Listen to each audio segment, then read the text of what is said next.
Oh man, I don't know. Honestly, I don't know how to get into I know that the way I got into the industry is the way I tell everyone don't do what I did, but I don't know a better way. I think that leads to one of my biggest issues with the industry is the barrier to entry is so large that there's not really a way to know how to do it until you just start doing it. I mean, I probably would have asked a few more questions with Diamond, um, but until you know that like FOC is a possibility, you're told.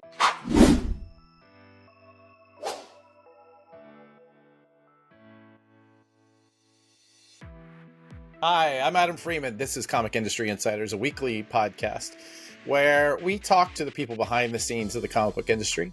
We get to know who they are, where they came from, whether or not they bathe regularly, and try and tease out the tips, the tricks, the insights that you can use in your own business or career in comics.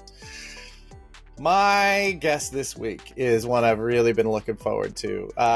This guy and his brother have created from seemingly nothing, just a powerhouse of a retail chain in one of the least obvious places. In fact, I think there was a time when I think there were no comic shops in the entire state. It is my absolute pleasure to bring along a man who knows everything there is to know about grooming and chooses not to do any of it. Yeah, that's accurate. It's laziness. I mean, I know how to cut my beard. It's just easier if I don't.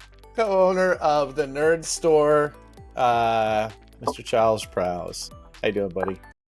Hey, how's it going, man? It's good to be here after we got bumped.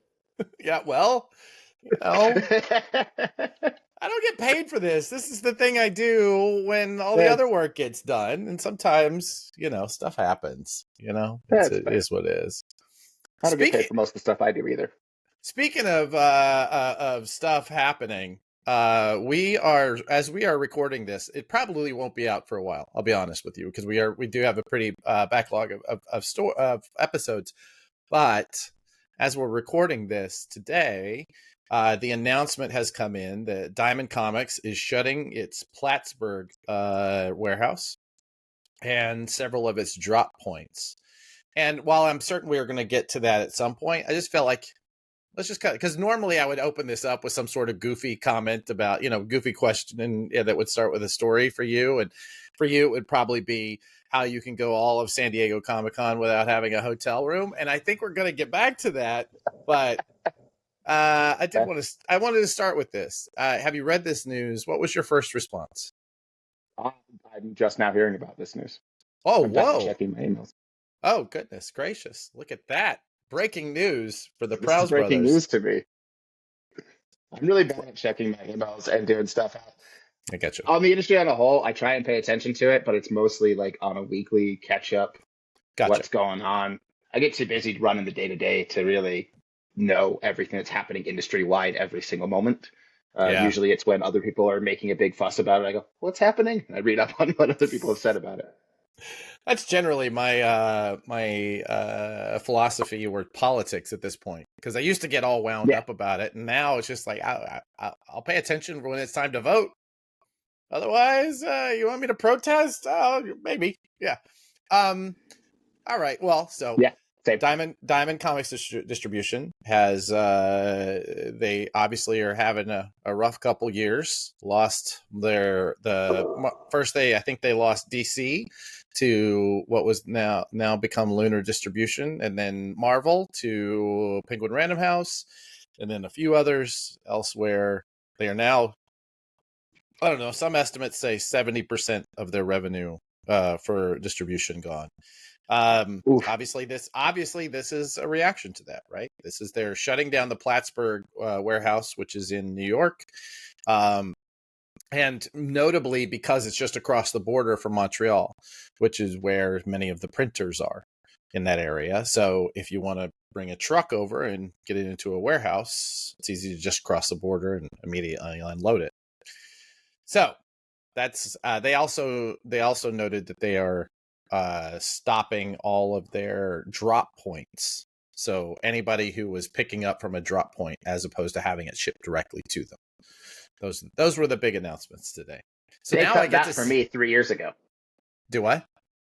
They cut out drop points for me 3 years ago. So I've been Yeah. dealing with UPS shipment for a while. So that's Well, fun. so that's a good then place to start. What effect did that have on your business? I mean, realistically, mostly man hours. We had, I mean, it increased our shipping. It did because we went from being able to LTL it to having to UPS it, which is annoying. Mm-hmm. But mostly it's man hours because it used to be that I would send my manager who'd be able to go pick it up. He likes to work mornings, I don't. So he'd go and pick it up at 6 or 7 a.m. as soon as the place would open. And he'd pick it up on Tuesday. By the time he was in and the rest of my team was in on Tuesday, the books were there, the books were ready to go, everything was starting to be processed. And so we were able to be done with it by noon or 1 on an average week and get everything processed for the Wednesday. And that gave us plenty of time to do everything. And now with UPS, it drops sometime around 1 p.m., sometimes 3, sometimes as late as 5 p.m. on Tuesday. And so we have to kind of adjust our man hours and our manpower for being there when the books get there.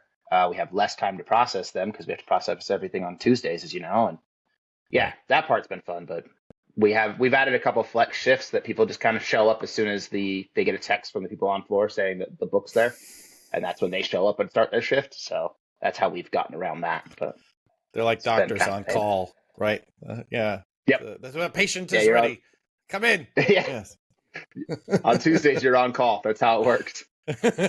Listen, man, as an old timer, it is my privilege, really, and honestly, my obligation to say to you, I remember when we had to pick up on Wednesday and have it ready to go on Wednesday afternoon.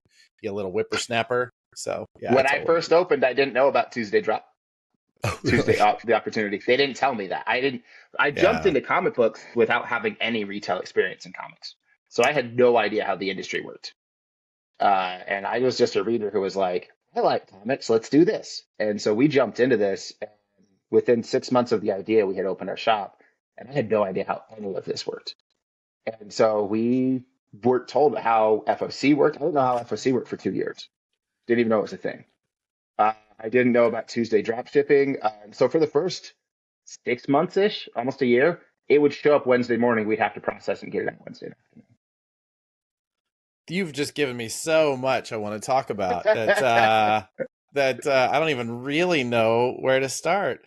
That is an incredible story. So I do want to deal with that. I do want to deal with the beginnings, but I just feel like I haven't really done the thing that I normally do, which is tell me about your San Diego Comic-Con philosophy, because of all the people I've ever known, and I know that this goes deep into your story also about starting your shop, but you are just determined to maximize profits on that trip more than anybody I've ever met.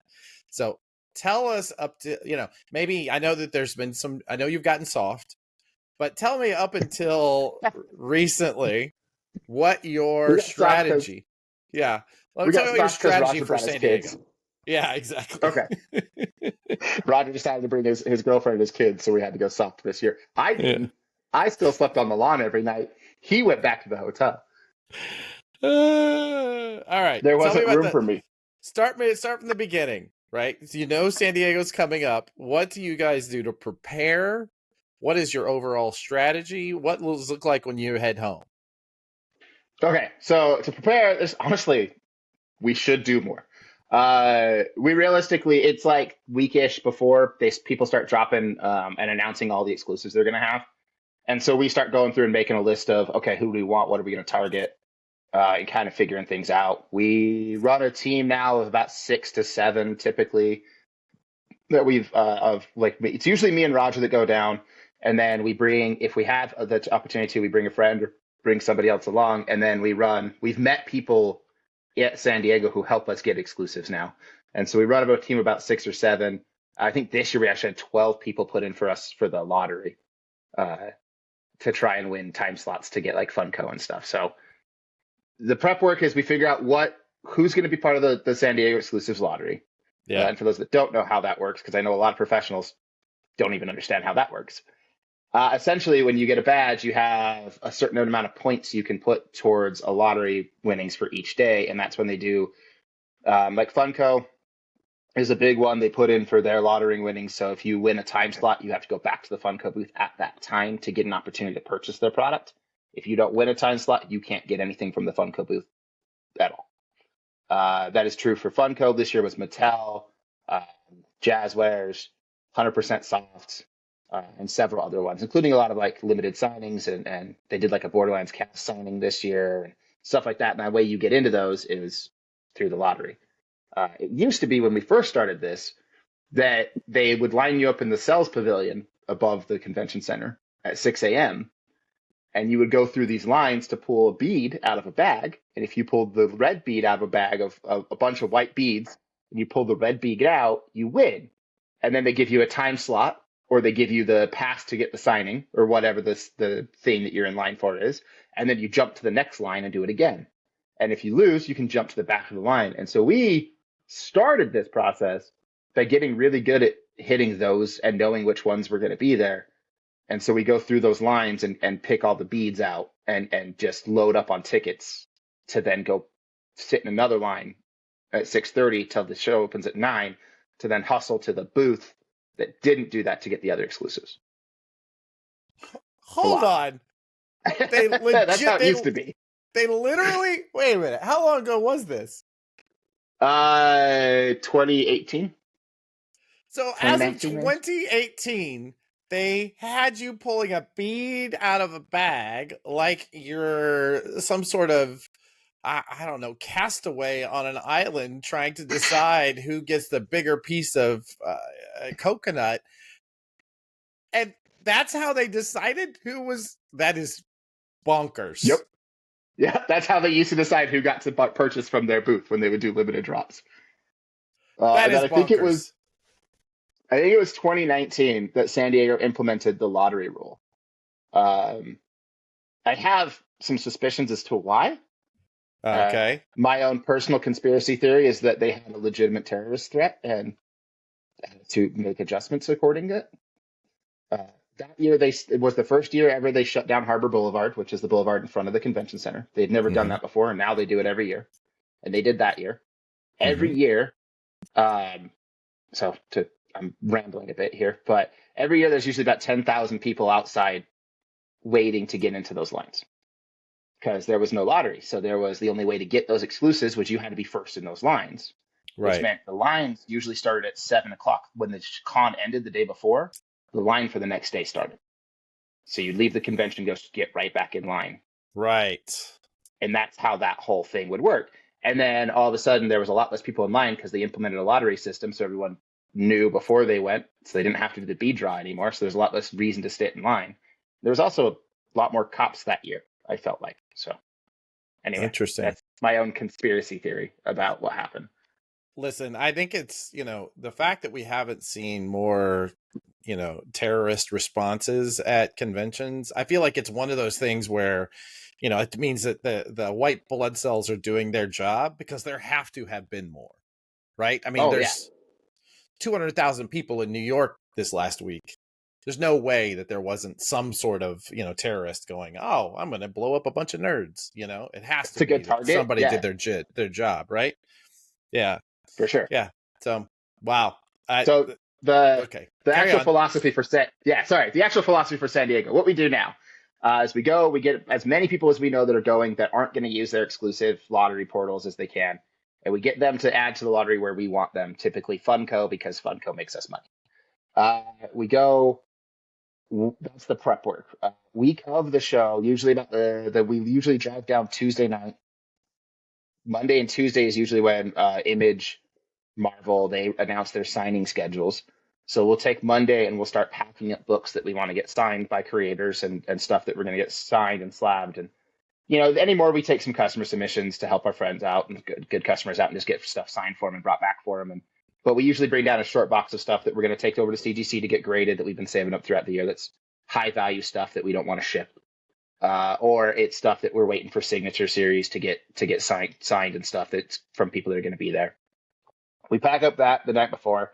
and we drive down. We usually drive down Tuesday overnight, get in sometime early Wednesday morning. Then we go and we hit the con Wednesday. We still get in line. We hit the con Wednesday night because we get preview passes, and we start buying every exclusive we can get our hands on. We don't get a hotel, typically. I sleep on the lawn outside of the convention center for the whole 5 days. I show up Wednesday morning after driving overnight.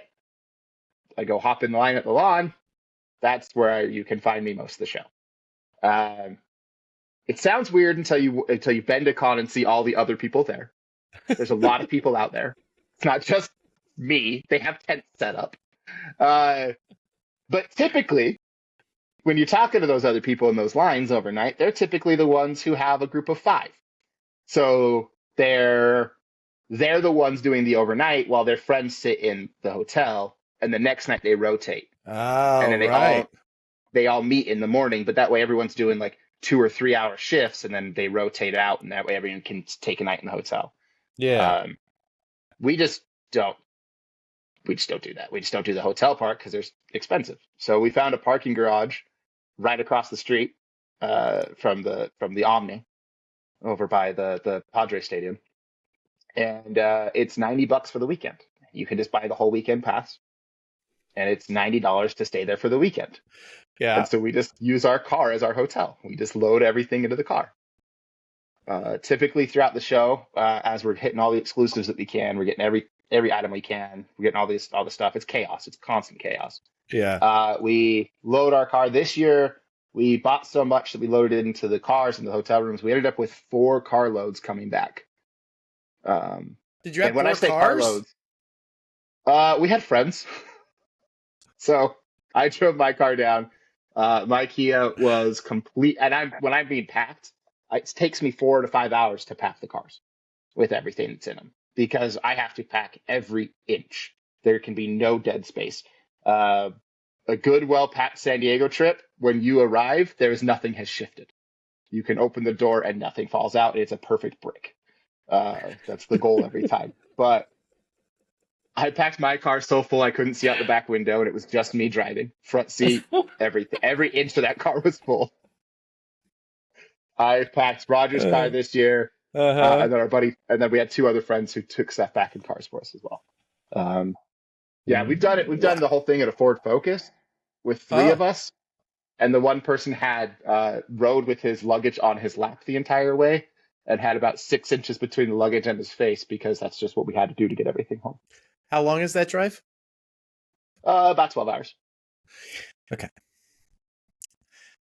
And you're not stopping, right? You're just driving straight through because that's what you do. Right. Typically. It kind of depends on the year. Sometimes if we're driving in, so like a lot of times we'll leave Sunday, but like I said, it takes 4 or 5 hours. So con ends at 5 on Sunday. By the time we go get dinner, usually we try and have dinner with friends that are at the show, right? Because we've made friends at the show over the years. So by the time we go get dinner, we get the car packed, we're not leaving until like 10 or 11. Yeah. And that's after not sleeping in a hotel. It's after sleeping on the lawn. So we're still like going, but we're pretty beat. And by the time we get about an hour out from San Diego, we get a cheap hotel somewhere. And by cheap, I mean, we try and pay $50 to $60 for a hotel, and then find the cheapest hotel we can find on the route, get to that hotel, sleep, wake up the next morning, and finish the drive. Yeah. Okay. All right. And I think I have the shape of it. I'm impressed that you have gotten it down to this. Would you mind? Can you talk numbers for a minute? What does a show like this cost you all in, and versus what does it bring in all in? And feel free. I'm saying right now we can cut this part full out. numbers. Oh, okay. Yeah, that's fine. I don't care. I mean, this year was our more expensive year. We took some shots this year on some stuff that we don't normally try. Some stuff that was going well on eBay that we were going to try and flip that way. And just kind of some stuff that isn't really within our wheelhouse. So this year was more expensive and a little less profitable than normal. Mm-hmm. But what we do, the overall business side of this, because part of it's just the chaos, and I enjoy the chaos of the show, that I just want to do this stuff because it's just fun. It makes going to these shows fun. Otherwise, I went to New York this year, and it was fine. It was fun seeing everyone, but I did it in a day, and I was bored because there wasn't the chaos driving me to do more things. And frankly, I've already seen everything at these shows over the 10 years we've been doing this. So Yeah, exactly. Why go to the you floor at go to all? enough, Yeah. yeah, you go to enough shows. Why go on there at all? Unless you're hitting it hard and trying to add some chaos to it. Yeah. So it makes going to San Diego more fun. But this year we spent between gas, we did pay for a hotel this year because there was a few more of us going. I know. I mean, I didn't sleep in it. Roger slept in it. Right. You don't want to get so we paid soft. for Yeah. Right. Yeah. Once you've it slept in that bed, I mean, Roger's not going to not sleep in a bed next year. Yeah, you're gonna get soft. Yeah. Anyway, we're gonna have to get a soft now. The other reason we do it is because, like I mentioned, I met people in line and we run a crew. Yeah. My job, my part of that crew is being the one that sleeps overnight so that they can get in line to be the first in line. And then in doing so, when they go through the Funko line and they buy the 2 or 3 items they want, they'll buy everything else and give it to us at cost. Gotcha. And so we're able to kind of use more people. And so my job at this point is I sit in line, but I sit in line for not just my brother, but usually 5 or 6 people who we've made friends with over the year who join us in line. And then every year we add 1 or 2 people to the roster who's like, hey, hit us up next year. We do this every year. And they always show up in line at 4 a.m. And I think Roger tried to recruit me this year, and I'm like, man, I don't get my badge until I get there. I don't know. Yeah. We were trying to get the professionals because pro badges get into the lottery as well. You have to have the badge first. Sorry, man. Letting us down. No, so numbers. So all in this year on con, we spent about $20K. Okay. What we do with all of that stuff. So we get it all home. We usually get home Monday night. We start processing immediately. The goal is to have all of that, every bit of product that we purchased, processed with the updated current market prices and on our shelf Wednesday morning. And then what we do is going into it, we advertise, hey, this Wednesday, we're going to have our San Diego sale. So we call it San Diego Invades the Nerd Store.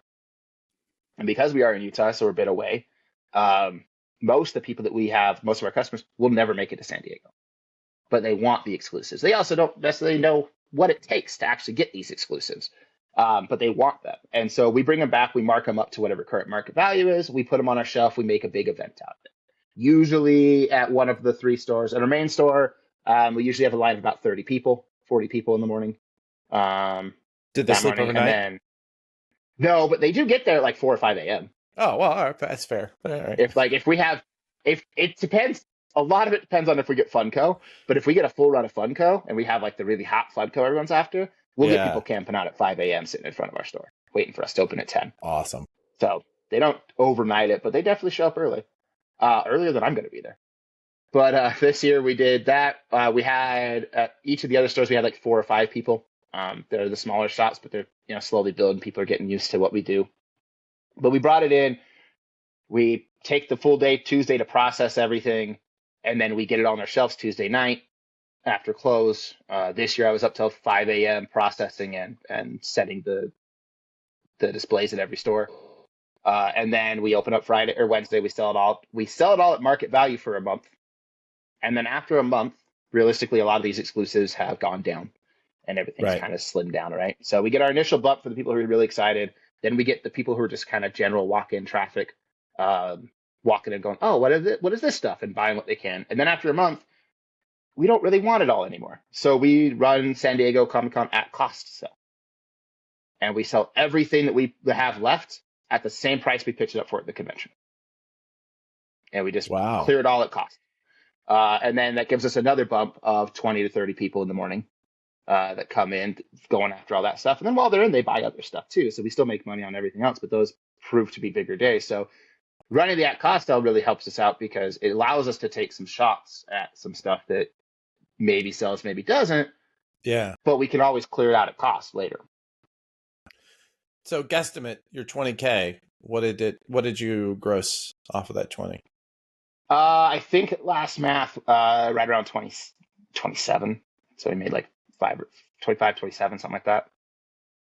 Okay. So it wasn't a ton of profit.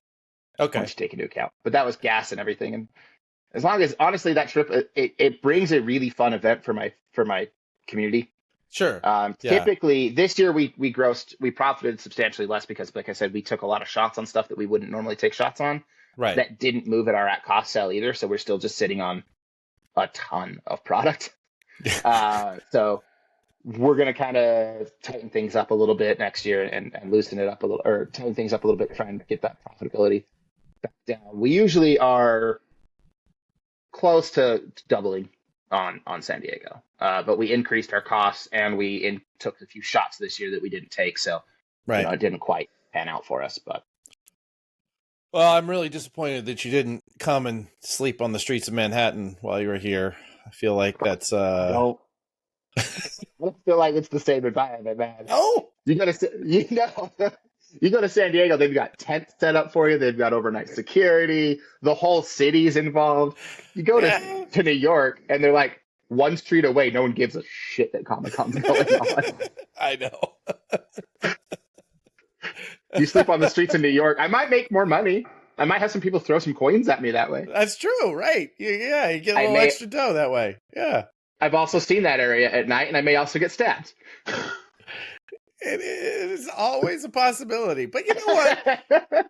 It's a possibility even if you have a place to stay. It's never not a possibility here, right? It's that is part of why the danger of living in New York is it's exciting. Every day you walk out and you don't know what's going to happen. Well, New York is a long way from Utah. So let's talk about how the Prowse brothers became this this sort of juggernaut of comics retail, and begin where you are, right? I'm calling you juggernauts. Yeah, I think so. You're solid. Yeah. I mean, you guys move some product. I know, we all know that. So tell me about how this starts. How did you said that you did not have a lot of experience, but I know your brother had some experience in retail, right? So where does this all begin for you? Yeah. Roger opened a pet store in 2008. He had worked in Petco's and PetSmarts, and he had done a bunch of stuff on the side. So he had some retail experience. And in 2008, which is the year I graduated high school, he opened a pet store. And after high school, I went and worked at his pet store. Gotcha. Then I swore I would never work for him. I would never work with him. He was awful to work with when he had me doing other side jobs for him. I was hired to go and build the store, actually. They hired me to do all the demo and all the construction. And then I showed up, did all that. They opened. And then the first day open, he calls me and goes, "Dude, we are slammed. We're way busier than we expected. We need help. Can you be out here? We just need a body." Yeah. So, fine. I have nothing else going on. They did that, 3 or 4 days. And then they started calling me in a little bit more. And then one day I was handed money. And I was just like, shit, I guess I work here now. And then I put on the actual schedule. Yeah. Yeah. And then, so that's how that worked. And then I worked at the pet store for 4 years. I got that's where I cut my teeth in retail. And we got a lot of retail. And that's also where I learned that I love retail. And for me and Roger, say this all the time, but we're retail nerds before we are comic nerds. During that time, I hadn't read a book. I didn't pick up my first book until I was 21. I'd never read a comic book. I walked into a Barnes & Noble, wandered around their graphic novel section and saw Walking Dead. And I was like, I like zombies. And I picked up the first trade of Walking Dead. That was your first comic book, was the first trade of Walking Dead from a Barnes & Noble. Correct. Yeah. I got into it a little weird. So from there, that same year, I got into San Diego Comic-Con as an attendee. 2011 was my first San Diego Comic-Con. I was able to get in, and at that point, I had read the first 2 trades of Walking Dead. And that was it. I went to San Diego, which was my first convention ever. It was a bit overwhelming. And I walked in, and at the time, Robert Kirkman was a dude that you could just walk up to. Yeah. He was doing 4 or 5 signings a day at the Image booth, and there was no one there. You just walk up to him. So I walked up, I had him sign my trades, had a conversation with him. I was like, that's fun. Walked away, wandered around for a bit, had no idea what I was doing, had no idea where I was. Wandered back around, saw that he was still sitting there. So I walked up, bought the next trade that I needed off of the Image booth. Walked over, had him sign it, and had another conversation with him. And then I walk back around later, and he's still just kind of chilling there. So I walk up to him. I just started bullshitting with him because at that point, I don't know anyone. I don't know what the fuck's happening. You got a new So buddy. I just went up and yeah, fuck it. Yeah. So I started talking to Kirkman, and I asked him, I was like, "Hey man, weird question. I don't know what I'm doing. Your book's the only book I've ever read, and I really like it. What do you recommend? Like, where would you recommend I go?" And he told me to go read Preacher. Yeah, And good so, call. yeah, instead of recommending any of his other books, he's like, "Hey, go read this one." So I went and read Preacher. And to give you an idea, I went to a random comic shop stand at San Diego. I was like, "Hey, do you guys have Preacher #1?" And they were just laughed at me and like, "No, it's No. And I'm just like, okay. They're like, "Oh, Preacher's over there." So I'm going through. There's nothing there. But next to Preacher, I saw Punisher Max, and I was like, "Oh, I've heard about this. All right." And I'm flipping through the bins, and I'm like, "Oh, you've got a few different issues here. It looks like a full run. I'll just buy this full run." I go to on the drive home, and I go to read my new Punisher Maxes, and I'm reading through about 4 issues in. I'm like, this story's not making any sense. I don't know what's going on. I look at the cover, and one's written by Aaron, then the 2 more by Garth Ennis, and then another one by Aaron. I didn't know there was different series of the same title. So I didn't read it. I didn't read my Punisher Maxes because I had a bunch of random issues. And then from there, I read Preacher. I got home, went to a comic shop, found Preacher, read Preacher. When I was reading Preacher, a dude that worked at the pet store with me was like, "Hey, have you heard of Crossed?" And I was like, I haven't. So I read Crossed. Crossed is one of my favorite books of all time. But that was my first 3 into comics. Was Walking Dead to Preacher to Crossed before I ever read a superhero book. Your brain is I think it's a little maladapted to the world. If those are your first 3 comics, wow, that's awesome. Yeah. Yeah. And honestly, that's what made me fall in love with comics. I read Crossed and I read Preacher and I'm like, oh, these are stories that you can't tell in other formats. These are stories that you couldn't adapt these to the screen. And if you tried, someone's going to silence them in some way. At some point, you're going to have a little bit of red tape who's going to dim some stuff down. There's a lot more gatekeeping in any of the other film or movies or like TV or anything like that. And so comics was a visual telling medium that felt like it didn't have a gatekeeper. If you've got an idea and you've got an artist who will draw your idea, then you can make it happen. And hell, even if you don't have it on someone else, you could do it all. Like if you're good enough, even if you're not good enough, you can do it all. It's true. And so that's really what made me fall in love with comics. Walking Dead and Preacher both adapted by AMC, and both of them were much stronger material than most of TV at the time, but still they both did have to tone it down a bit, right? I mean, there's no way to not to, right? Yeah. Fantastic adaptations. I love both of them because they got the heart of both stories. But yeah, they definitely had to change some things up and tone some things down a bit that you didn't have to in the comics. But that was my foray into comics. So I've only been to Utah a couple times, and usually only Salt Lake City. Tell me what it's like for someone like you, for whom the first 3 graphic novels that you ever read are Walking Dead, Preacher, and Cross. Which, if anybody in the audience who has not read these books, they are intense. They are graphic. They're violent. They're intense reads.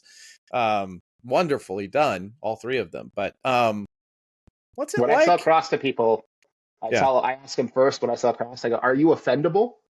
And if they say, "Well, I don't know," if there's any hesitation in that question, I go, "Okay, I'm not going to start." This is not for you. This is not for you. Like, any offense at all, because Cross will make you. Let me show you to the rest of the store, but not this. Yep. Yeah.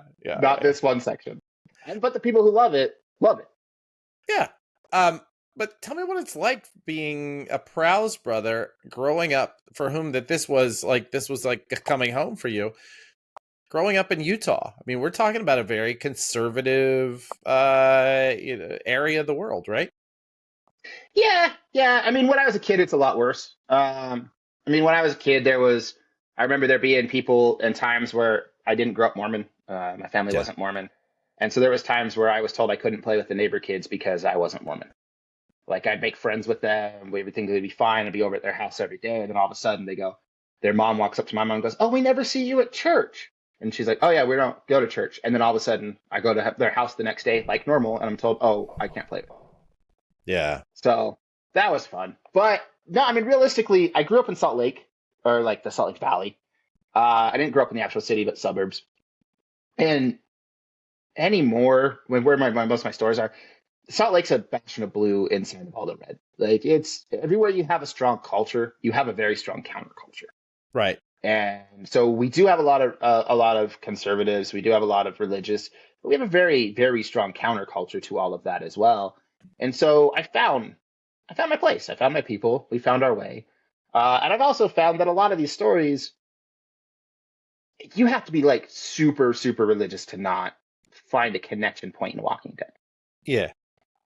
Walking Dead, I mean, I'm not going to show Cross to most people, but even Preacher, like if you're a religious person, I'm probably not going to show you Preacher. But you have to have, like, Walking Dead has a whole lot of humanity and a whole lot of ability to connect to these characters in it. There's a reason it was such a big show. Yeah. And so it's an easy one to really kind of hand off. But yeah, I was the weird dude. When I went up to college, I dropped out of college to open the shop. But when I was in college, I was the weird dude at the comic shop who was reading Cross, and I was the only person reading every book that was in my hold. I was that guy who set up a hold. The guy was like, you better pick all this up because no one else will buy this. And so I was in every week picking up my weird and you shit. actually listened and showed up to buy it. Oh, yeah. Let that be Every a lesson week. to all of you. Right. Yeah. I never bailed on my hold. I was there every week. I picked up every book. Good man. I also worked in a call center and would read Cross on the floor of the call center. I did my time in a call center. That's a different job. Yeah, absolutely. It was the easiest job I've ever had. Yeah. You just listen, you talk to people, you let them yell at you for a minute, and then you go, cool, can I fix your problem now? And then you fix their problem, and then they're happy, and everything's fine. It's a lot like being a diamond CSR in that way. Yeah, I'm gonna have to sure. I have to listen to your abuse, and then I'll solve the problem for you. Yeah. Yeah. So yeah, the getting into comics was that way, and being I found my way. I found my path, and then I went to school and dropped out of vet school. Dropped out of art school, you said? Vet school. Vet school. Oh, gotcha. Yeah. I went through the pet route with Roger's Pet Store, and then was going to be a vet. Uh-huh. I lied my way into a degree with the community college. So I actually have an associate's degree. I did not earn it. I 100% lied my way into it. You have an associate's degree in veterinary medicine? No, generals. I have associate's degree in generals, and then I transferred that to Utah State, USU, which is where I was the weirdo with the weird comics. I went to school for a year to get my bachelor's in pre-vet, and was on the path to getting a bachelor's in pre-vet, and realized that I'm playing Magic and reading comics with all of my free time and not studying. You're right. So that whole thing was Roger. I was on a phone call with Roger. Roger called me up. It was right after finals in 2013. Roger called me up and was like, hey, we want to go. I need a road trip, buddy. I'm going to a thing for the pet store in Sacramento. But I just wanted someone to drive with. Do you want to go? And I was like, sure. And on the road trip, we were talking, and I was just talking about how, essentially, I was talking about how one day, how much I loved comics. Roger had never read a comic at this point. I was talking about how much I loved comic books, how much I was enjoying Magic, and how much I was loving like all the nerd stuff. And talk about how one day I would become a vet. Then I would earn enough money to pay off my student loans. Then I would be able to open my own practice. Then eventually I'd earn enough money from that to be able to hire somebody to run my practice. Then I could retire and open a comic shop. And he was just like, that's a really roundabout way to get a comic book store. I was like, yeah. Why don't you just do it now? And I'm like, I don't have money, man. I got $300 in my bank account. I'm a broke college kid. Like, that's because I just got paid. I don't have any money. Yeah. And he told me he used Kevin Smith and was just like, hey, Kevin Smith sold all of his comics and put everything on the credit card to make Clerks, and it worked out for him. I was like, fuck it. All right, let's do this. And so on that road trip, we agreed to open the nerd store. That was May of 2013. Roger had never read a comic book. I had only been reading comics for 2 years. He sold what little sports card collection he had. I sold what little Magic cards and comics I had.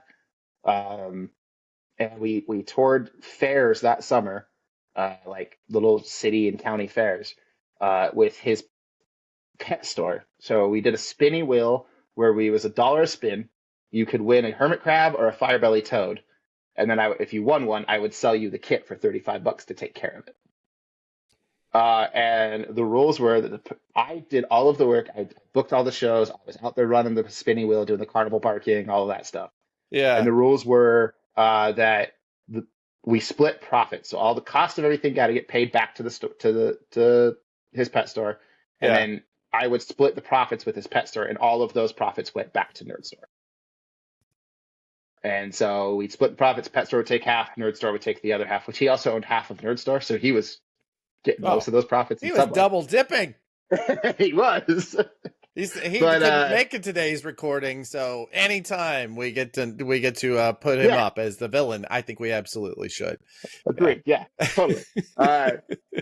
But we went and we were just doing these fairs, and then we talked a company into giving us 30-day terms when we weren't a legitimate company, and they sent us $8,000 in belts, and at the time I had $1,500 in my bank account. We took those around to some more fairs. We got our way into the last minute, got our way into the first Salt Lake Comic Con that happened to be that same year. And the buying temperature at that first Salt Lake Comic Con was unlike anything I have ever seen.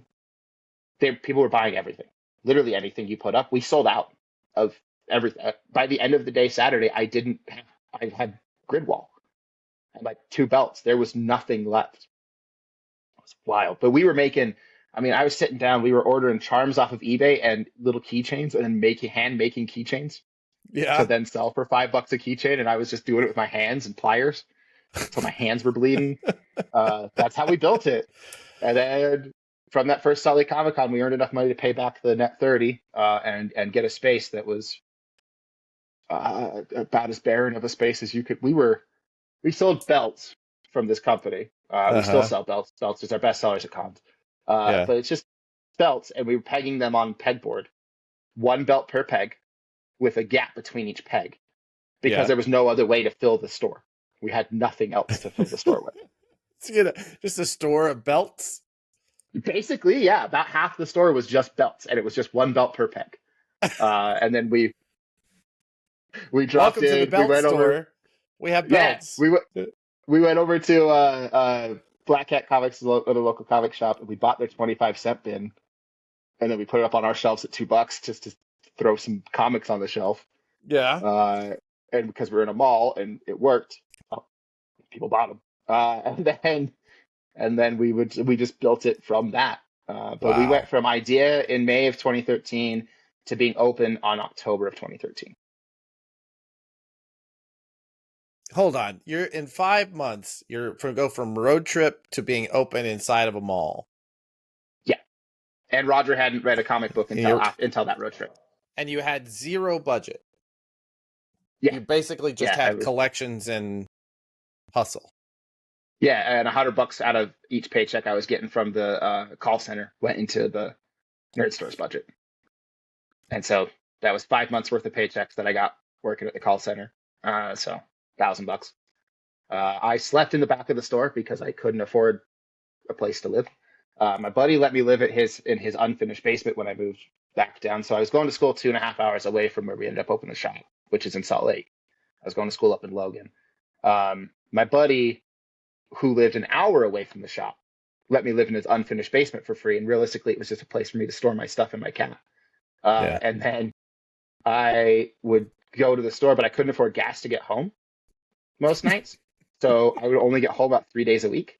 And I would just sleep in the back of the store the rest of the time. And move the car from place to place so security thought I left and came back. We would take hobo showers. I ate 1 cup noodle a day. That's for 6 months. I got my first paycheck in March, and that's when I actually started buying my own food. But I ate 1 cup noodle a day because you could buy them at Costco in 96 packs. And that's what I ate. That's what I lived off of. 1 cup noodle a day. Yep. Lost about 40 pounds in starvation weight. Got to the point where security guards were bringing me lunch. Brought me food a couple times. just because they felt bad for me because I was wasting away. My dad bought me lunch a couple times. My brother showed up with some granola bars once. That was fantastic. For like a month, I had a granola bar and a cup Oh, noodle, and dude. I was living the life. Yeah, no And I kidding. knew I made it. I knew I made it when I could upgrade to a can of chunky soup a day. Oh, That's when I knew I that's was going to be okay. that's the real right there. I Is would, I that would, I would. There was a hot plate in the back that was left by uh, a previous tenant, and I would crack open a can of chunky soup and set it on the hot plate when I show up to work. And yeah. then around 1, it was warm, and I would go and eat it out of the can. How are you heating up the cup noodle? There's a microwave. Oh, okay. Thank God. Okay. I'm sorry. I'm just But I trying to didn't have imagine. utensils or bowls or anything. So like I couldn't take a can of I couldn't afford those. So I couldn't take a can of chunky and put it in the microwave because it was a metal can. So I had to put it on the hot plate to warm up.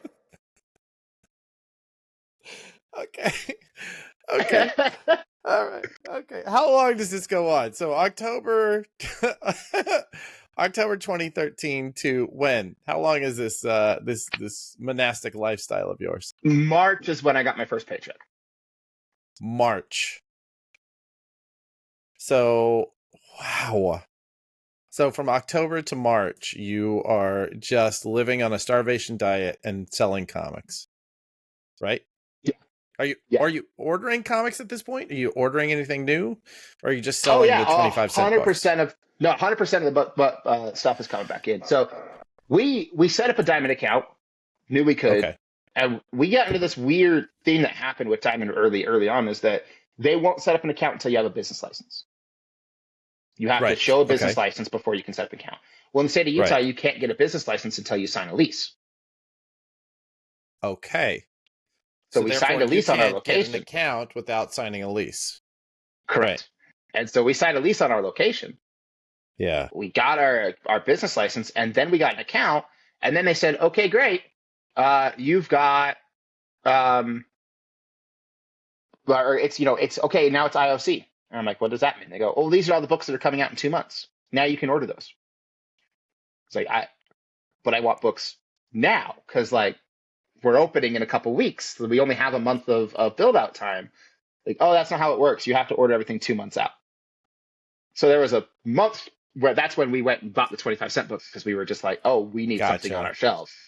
So we did that to fill up the month long of no new books. And then we were getting, but then this is when I was getting books coming in and I was still processing on Wednesdays because during this phone call with Diamond, they didn't tell me about FOC.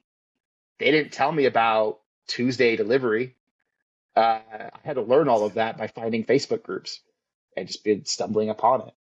Yeah. And so I kind of eventually learned my way through the industry, but I had no information jumping into this thing.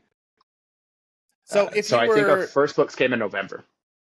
all right, I get you okay, so your first books come into November. Right. All right. So yeah.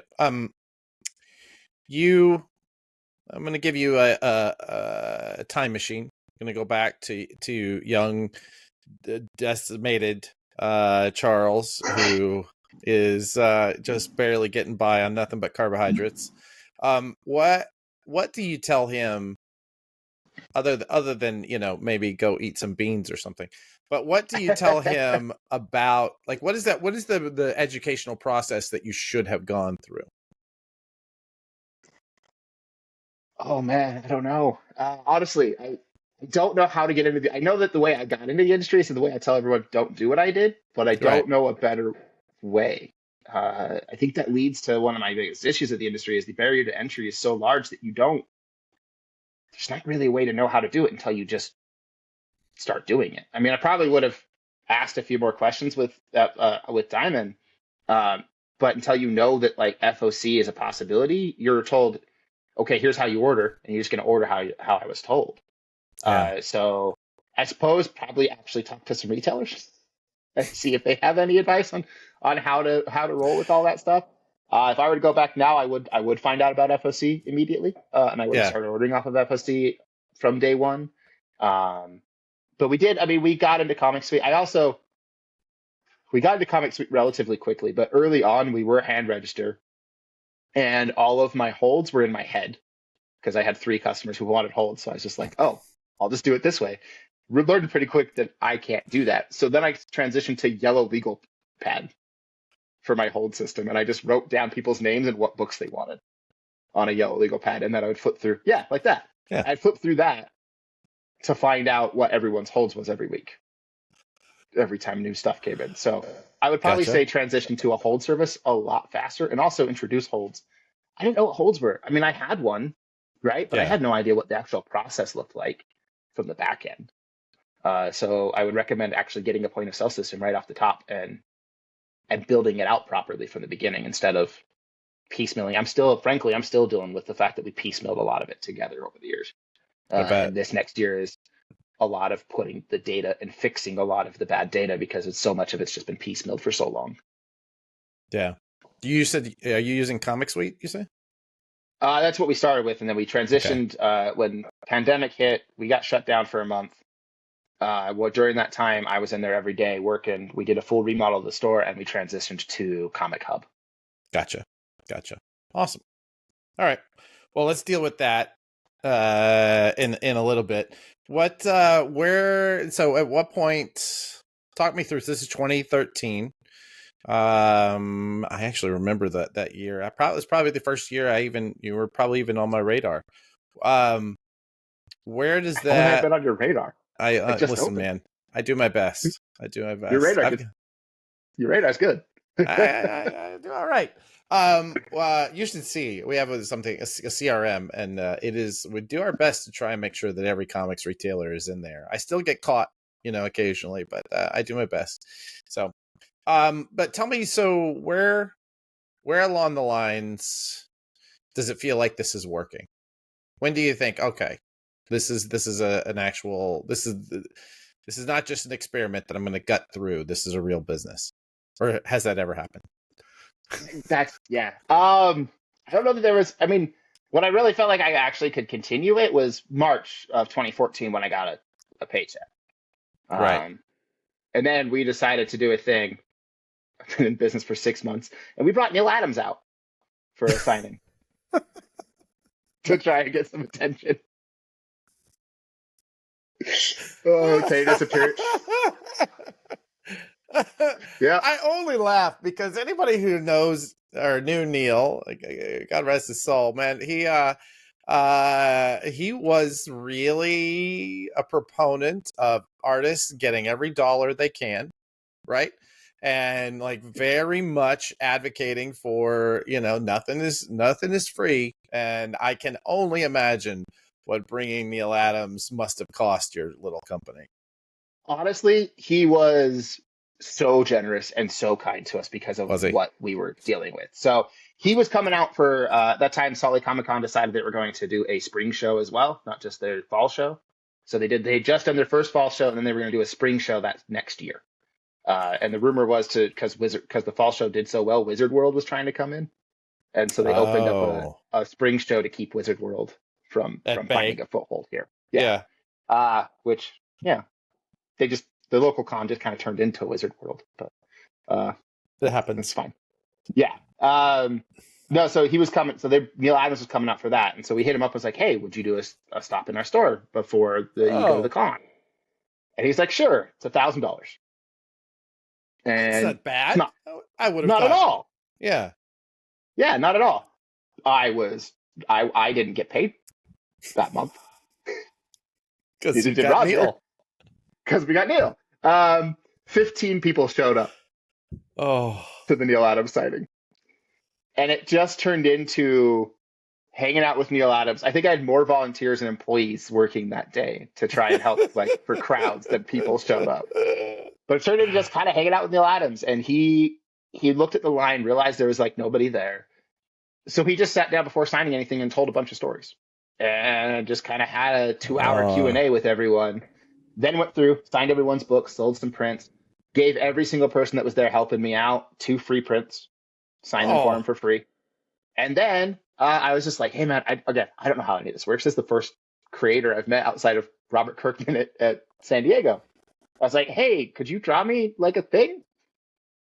And he's like, sure. So he drew Batman with the Nerd Store N logo. Whoa. And he drew it for me for free. Hold Yeah. on. You got a Neil Adams drawing, custom Batman with your logo on it for free. As part of just for bringing him out. Yeah. I think it's because he just felt so bad for us being such a young shop and paying what we did to get him out there. Oh, But yeah, amazing. he did it, and we showed up. We are at the shop at the con with him because we were vending the con too. So, Yeah. While he was doing the signing, Roger was at the con setting up the booths and stuff, and like we were setting up all throughout the day. And so we walked over to him, and halfway through the day, he's like, "Hey, I've been too busy. We didn't get a chance to finish it, but here you go. You have to do the blacks." I was like, I don't know what that means. And so he hands it to me and just goes, "Everywhere I marked an X, you have to color it in black. But here you go." So I have this. I'm like, I'm not touching a Neil Adams original. I'm not doing that. Oh. So I still in my office at the store. I still have just a bunch of X's. And then I eventually, I had a buddy who came in who did some inking, and so he wanted to practice at inking, and so he took a picture with his new iPad that he had just gotten, was all excited about, and inked it for me.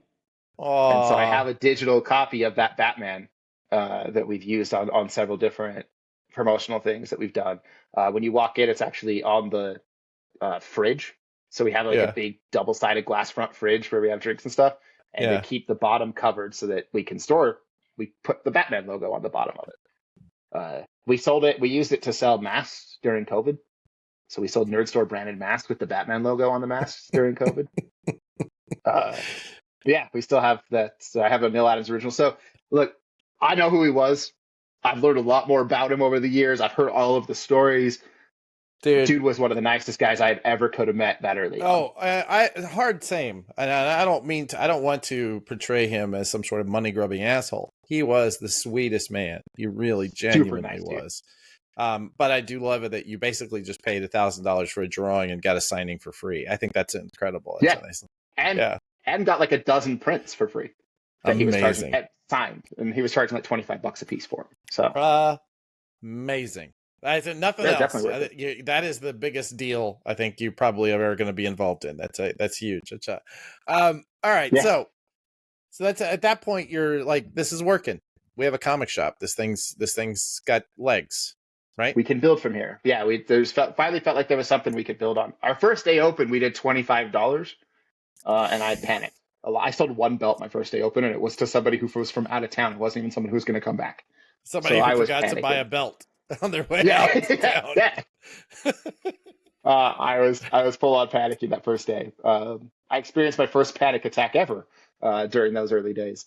I got like 2 or 3 of them during those first 6 months. But I have no holidays doubt. hit.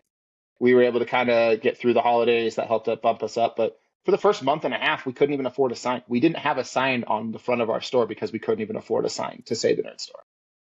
And then we went back and forth with the mall, who kept yelling at us saying, "You have to get a sign up." And we're like, "Oh, well, what about this drawing?" Because they have signage rules. And so we just kept tweaking it out just outside of what their rules would be, but enough that we could kind of try. And we kept getting no's. And every time they're like, "Well, you just sign." I'm like, "Well, you keep denying all of my sign ideas." And so eventually we got them to just agree because we were a month and a half in with no sign.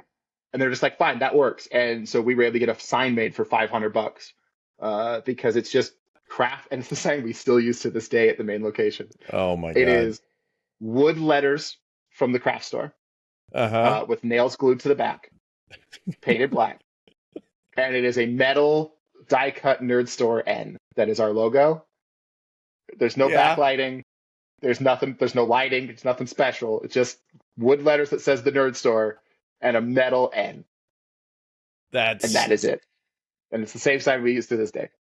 I have no doubt. There's always this implication that people talk about their lucky dollar. And really, I mean, in the old days, it was, I'm so good at business, I never lost the first dollar I made, right?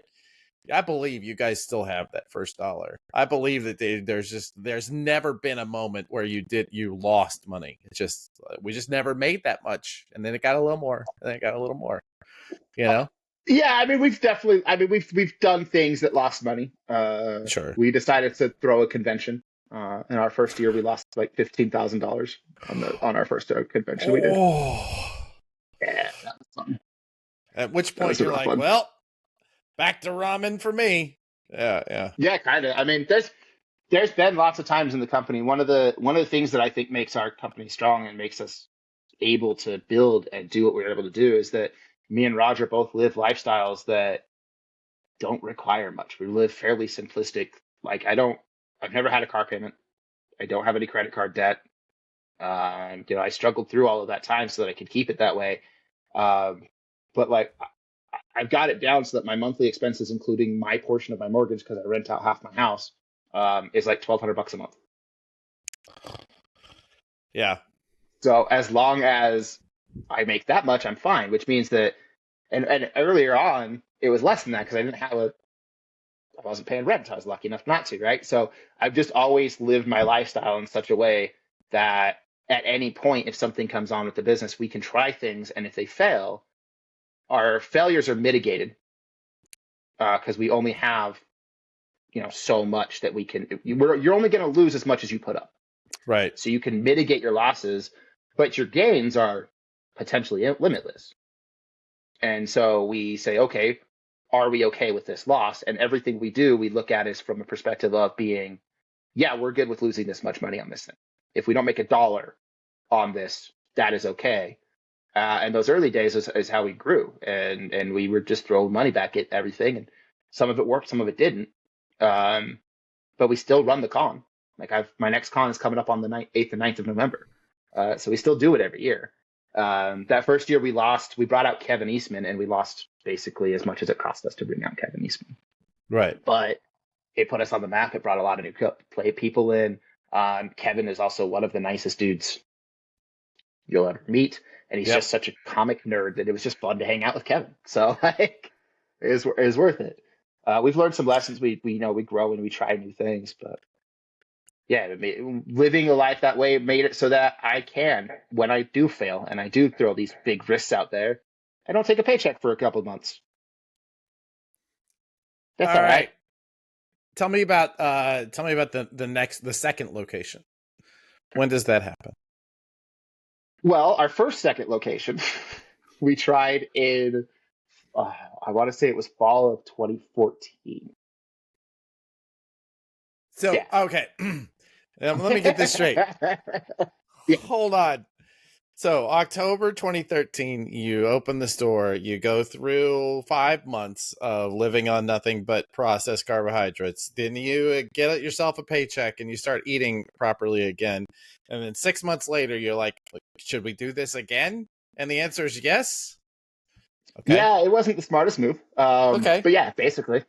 We're in Salt Lake, and just outside of Salt Lake is a town called Tooele. It's only about 30 minutes out, but it's got a physical barrier of a mountain, so you have to drive around a mountain. And one thing about Utah is that they will drive an hour in the valley of Salt Lake, but as soon as you have to drive around a mountain, because the Salt Lake Valley is fully surrounded by mountains, they won't drive past a mountain. People just are like, that's too far. It's like, there's a physical barrier. I can't see where I'm going. That's too far. Even if it's actually closer, but psychologically they won't do it. So Roger's pet store was in Tooele. Gotcha. And it's a relatively small town, but a lot of them don't come to Salt Lake. And we're like, hey, we think that we can make this work. There was some back and forth between me and Rogers to whether or not we could. And ultimately it was decided that he worked with his landlord and got us a really cheap rent on the space directly next to his pet store. So he was going to run his pet store and the nerd store right next door. And so that way he could kind of be running both on a day-to-day basis. And so I would run the main store in West Valley, and then he would run the store in Tooele. And it actually was working. It was fairly successful. And I still think that Tooele is a good market for a shop. But it has to be a small shop, owner in store, right? Maybe one employee. Like it's that type of small town shop, right? Yeah. And Roger's philosophy has always been like, you don't work for a company, and I'm with him on this, but you don't build a company to work for it. You build a company so that other people can work for you and you can work when you want to, but you shouldn't be as the owner necessarily in there having to be in there every single day.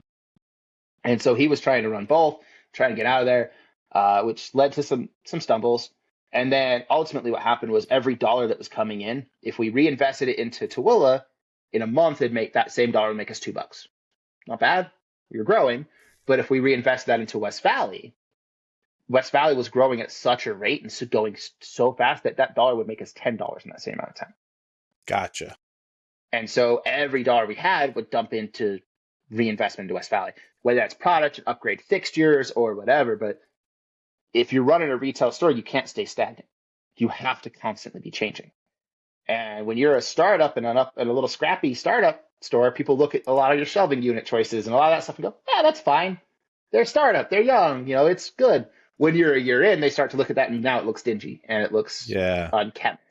And now you start to lose people because like, oh, that place, I don't want to go in there. It's the same stuff, but you didn't do anything to upgrade, so it became looking bad, ratty. Because a lot of the shelving we were using was leftovers from his pet store or old stuff that we were buying from closing down businesses and like just cheap old stuff that was kind of ratty. And so ultimately what happened was the growth of West Valley was such that the Tooele store just couldn't keep up. And so we decided to reinvest and focus all of our attention on West Valley. But during that time, we went from 2014, all of 2015, or maybe it was early 2015 that we opened in Tooele. It was either late 2014 or early 2015. We went for a year, then we were going to close it down. And then 2016, we actually decided to try something new, turned the Tooele store into an outlet center. So it was just where we sent all of our discounted stuff. Right. And then we also opened a third store in 2016. For a brief period of time.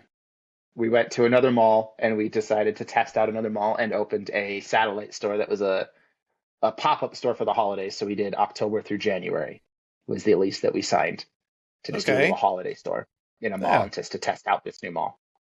What we learned is that we'll never work with that mall. So we will never have a store in that mall because that was an awful experience, mostly working with the mall. But for 2016, for a brief period of time, we had 3 stores. In 2017, we consolidated back down to 1. And then 2021, local competition reached out, the oldest comic shop in the state. And he's like, hey, I want to sell. Do you guys want in? Okay. And we jumped on it. I was in Arizona. I got a text from him saying, hey, can I talk to you about something today? And I was like, sure. And I'm thinking, I'd always had a friendly relationship with all the local competition in Salt Lake. We're all friendly enough. And so I'm thinking he wants to work on bringing a signing out or doing something. Because at the time we were still, I think I just barely set up a Lunar account. But for the first year that Lunar was a thing, all of the main stores in Salt Lake just used one Lunar account. So we all just ordered into one shop and then went to picked up and he split everything out for us. And then Lunar was like around to stay around. So we all split off and now have our own accounts and do our own stuff with them. That makes sense. So I was like, oh, maybe he wants to do one of these team up things.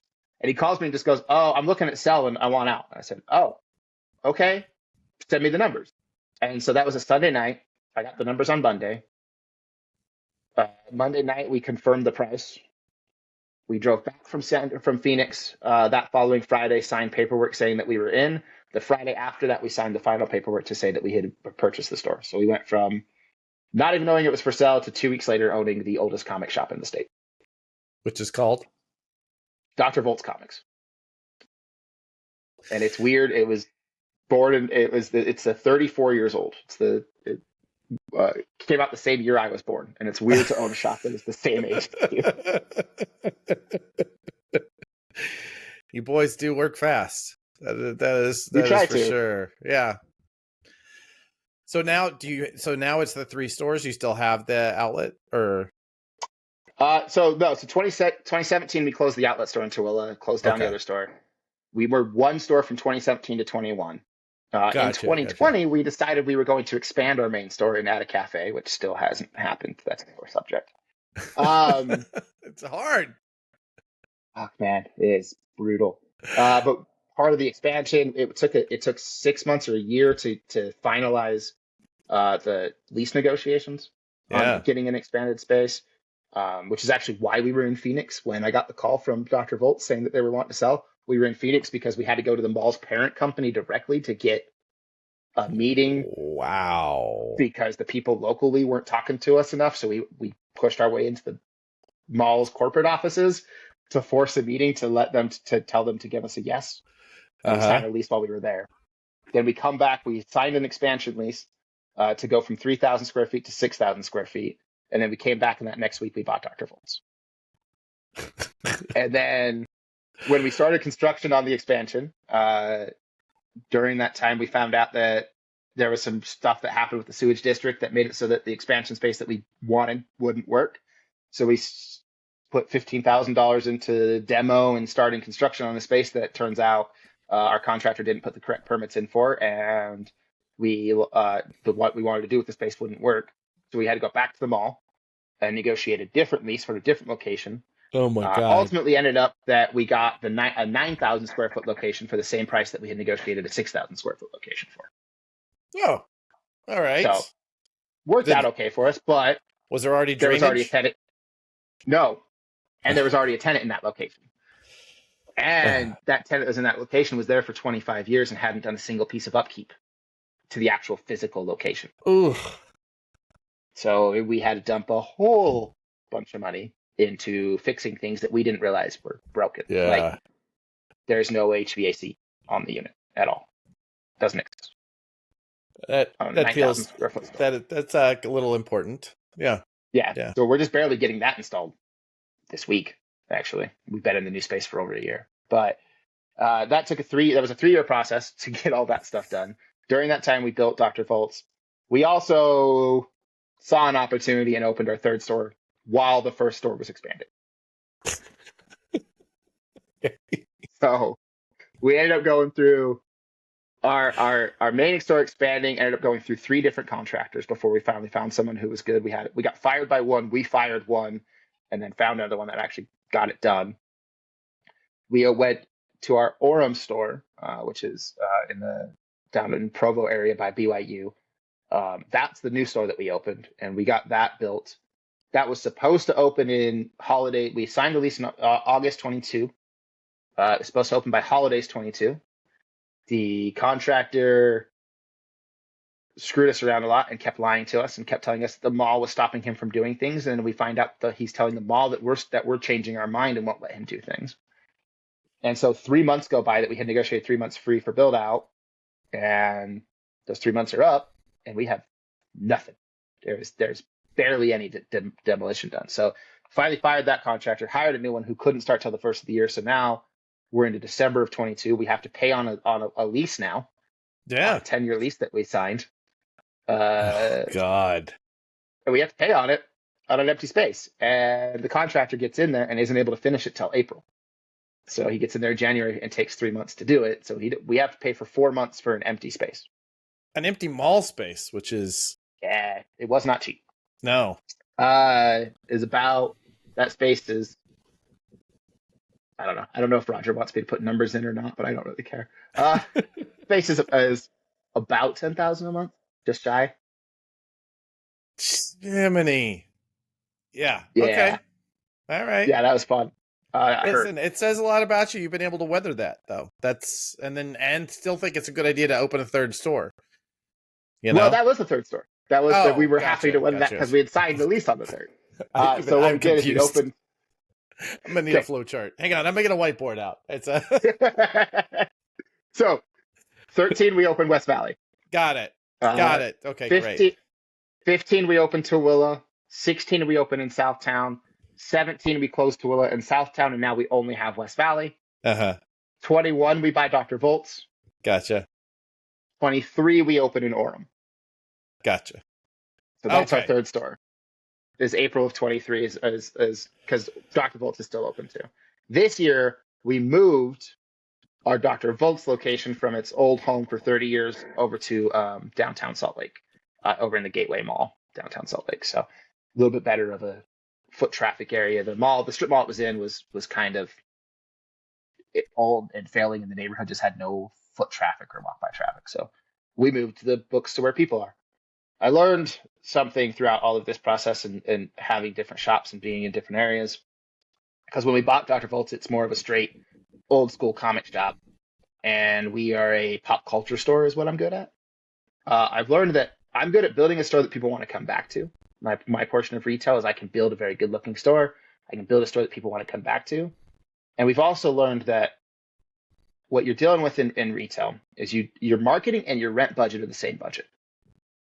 You pull it from I've the heard same dollar this. pool. Yeah. You either put more, if you're going to pay more in rent, you're going to have to pay less in marketing. Pay less in rent, you have to pay more in marketing. Theoretically, as long as you're within some reason, right? And I've learned that I'm bad at marketing, but I'm So, great at in-person retail. so So you we pay moved the for stores. rent, right? We pay for rent, and we just don't pay for marketing. Like I don't do much in marketing at all. And so we moved the store to where people are, and then we can get those people to continually come back. But putting the store and putting comics where people aren't isn't very good. Yeah. So yeah, now we have 3 stores. And all All of operating. this is essentially bootstrapped. It's the $500 or so you put, or $1,000 or so you put in from your call center job and whatever you could get out of your collections, right? It's just end hustle. Yep. And then there was a point we ended up, so in 2021 or 2020 there was the economic disaster relief plan that came out. Mm-hmm. We applied for PPP to make sure that we recovered because we didn't fire anybody. We kept all of our payroll on. Even I kept paying everyone for the month. I told everyone that month we were closed. I said, hey guys, it's not your fault. We had built up a little bit of a chest. And so we were able to pay everyone to stay home for that month. Mm-hmm. Whatever they would averaged out over the last 6 months, they would have worked. That's what I paid them for the full month to stay home. And then we applied for PPP and we got that. We also managed to get, we applied for every economic disaster loan that was going on during COVID because we weren't sure what we were going to have to weather. And we figured Right. worst case scenarios, we get the application, go through it, find out we get some money, but we're okay. We've weathered it. We don't need it. So we just don't take the loan. And then the loan offer came through and it was substantially larger than we had anticipated at a 3% interest rate.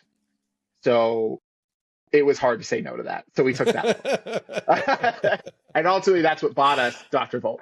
Was Gotcha. Okay. using that loan, we were able to purchase Dr. Voltz. Gotcha. But yeah, outside of that one, and then there was my mom at one point, I had screwed up the taxes. And so my mom at one point kind of bought into the business and helped us out. But all right. Aside from a this, little bit of weathering, a little bit of a cash injection here and there. But for the most part, it came from that initial cool. $400, as we call it. Thank you for telling that story. It's been impressive to watch you guys and keep you kind of in mind this whole time. So let's talk. I know you and your brother both are. You're very often some of the people I talk to when I'm, trying to process through what's going on in our industry, right, and how it applies to boots on the ground.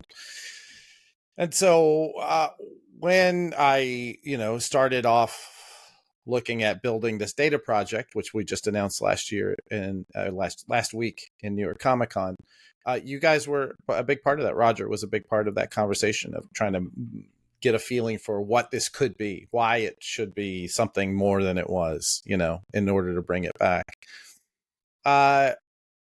One of the questions I keep getting asked is, how would retailers use this, and why is this important to retailers? I feel pretty confident you're going to have an answer for this question, but like, if there's more industry data, how are you, even though you have your own POS system, what you sell, how do you begin to use that? The most important data is store data. It is my own internal trends and using my own data. That's the most important data to my day-to-day. But industry data helps me. The biggest thing it helps me with is see where I am compared to the industry. I can see if I'm seeing similar trends or if I'm not. And if I'm not seeing similar trends, if I'm seeing everyone else go in one direction and I'm not following, I need to look internally and figure out, okay, why are my trends not following what everyone else's are?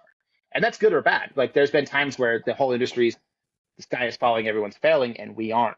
And I need to dig into my numbers and see, what are we doing right, so I can make sure that continues. And also so I can possibly help some other people and be like, hey, here's what we're doing. But the biggest thing is like, hey, how do we make sure this continues? But then on the flip side of that is like, okay, if we're doing bad and everyone around me is saying how good they're doing, well, what's wrong? Where's that at? And so industry data helps me identify just where I'm supposed to be. But for instance, I didn't know about Dogman. I don't have kids. I don't do kid stuff. I'm not good Yeah. with kids. And so it wasn't until I went to a Comics Pro and I saw the Scholastic data of how good their sales were, and I compared to mine. I went, oh, that's bad. I need to be capitalizing on that. And I found Dogman, and I found a bunch more Scholastic books. And since my kids section and my dollars on my kids section have gone way up, and that was because I saw other people's data that says kids was increasing and mine wasn't. That I was able to dig into and figure out, okay, why is mine not increasing at the same rate everyone else is? And I was able to find those keys that everyone else is seeing and everyone else is using, and I was able to use that data to find internally. That's one of it's a really interesting perception of comic shops of the direct market outside of, even people who are inside of comics, but not like as attuned to you and I, as you and I are, that, that yes, it is difficult to run a comic shop. Always has been, right? It's a small business. Small businesses are just hard. They just are, right? But there's this perception that like it's much, much, much, much harder now. And it's like impossible to keep open, and you're never going to sell Dogman because Amazon is selling Dogman and Barnes and Noble is selling Dogman. And why would you even bother stocking Dogman? Yeah, because that's how retail works. Yeah, exactly. Yeah. So tell me why they are wrong. I already know the answer, but I really wanted the clip of you saying why they're wrong. I mean, I'll tell you, I also price match Amazon and Barnes and Noble. We have a price match policy. Do you really? Yeah. That's bold, dude. Yeah. We price match everywhere. We have some rules. Our price match policy is with shipping, because how much is it actually going to cost you to receive it? Because a lot of the individual, we'll price match any website, including Amazon, but most people find, honestly, most of the price matching we get is from random small shops out there who have something going on. So we don't price match sales, because sales is something that somebody else is doing to clear out product, and that's not necessarily us. Yeah. So we price match everyday prices. We price match with shipping, because a lot of those shops will put out, say Pokemon booster boxes for $95, but it also costs you $35 to ship. Right. So you'll sell it for $130, $140, right? Yeah, which is already more expensive. And what most people find when we do that is that that's actually more expensive than we're already charging for it. Right. And so the amount of times I have had people come up to me and be like, hey, I need to price match this booster box on Amazon. It's like, cool. By the time you take into account everything, it's a $2 discount. Yeah, I'll give you $2 off to capture your money. That's fine. There's been several trades that people have tried to price match to Amazon. And when you go through it, they're like, oh, it's actually $3 more than cover price. So if you want me to, I'll price match that, or I'll just sell it to you at cover price. How do you factor in Amazon Prime and their free shipping? Don't. Okay. So it's just free shipping. Everyone goes, well, no. If it's Prime shipping, if Prime is what gets you the free shipping, then we don't factor that in. We factor in the actual shipping, because it will tell you this is Prime shipping or this is regular shipping. Now, if your order qualifies for a website to have free shipping, so free shipping on anything over $35, and your order would qualify for that, then we qualify you for it. Gotcha. The idea is on Amazon, I use the same line to everyone, which is like, oh, well, I have Amazon Prime. Like, great, pay me $100 a year, and I'll price match Amazon Prime for you. Because you don't realize it, but that's what you're doing. You're paying for the free service. You're just prepaying for shipping. Yeah. You may use it more often than as a result making it worth that for you, but I'm not going to price match based on that.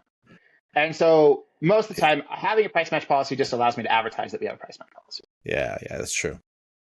We have some rules around it. We also don't price match auction sites, because there's too much volatility in auction sites.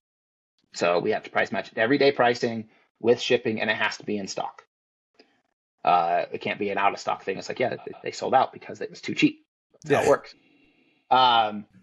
So like we have to be able to, our employee has to be able to sit down on our computer, because we've also had people bring in screenshots and doctor screenshots of pricing to try and get stuff for cheaper. So we have to find it on our side, can't trust the customer. We have to pull it up on the website and find it and go through the whole process. But yeah, there's several times we've sold stuff below cost doing that. But in doing so, that customer comes back to us every time they need anything else. They're just going to stop looking. They're just going to come straight to you. Yeah. And there's also been several times where once we calculate everything out and show them what they're actually dealing with, they've stopped asking for price matching, and they just start shopping with us directly, because they learn that we are actually cheaper when you take into account all of the extras. And so those people who were like, I'm like, yeah, the trade is actually, it looks like it's cheaper here, but it actually is going to cost you $3 more if you order it from them. Eventually, they just start buying it from me at cover price instead of even trying to price match because it's cheaper and it's easier for them that way. Yeah. The other reality is, in-person brick and mortar retail is going nowhere. It's going to shift and it's going to change, but we're never going to get rid of in-person brick and mortar retail. It's just not going to happen. Doesn't matter how much you want to go digital. It's retailers being scared of the internet is the same as comic publishers and people being scared of the internet.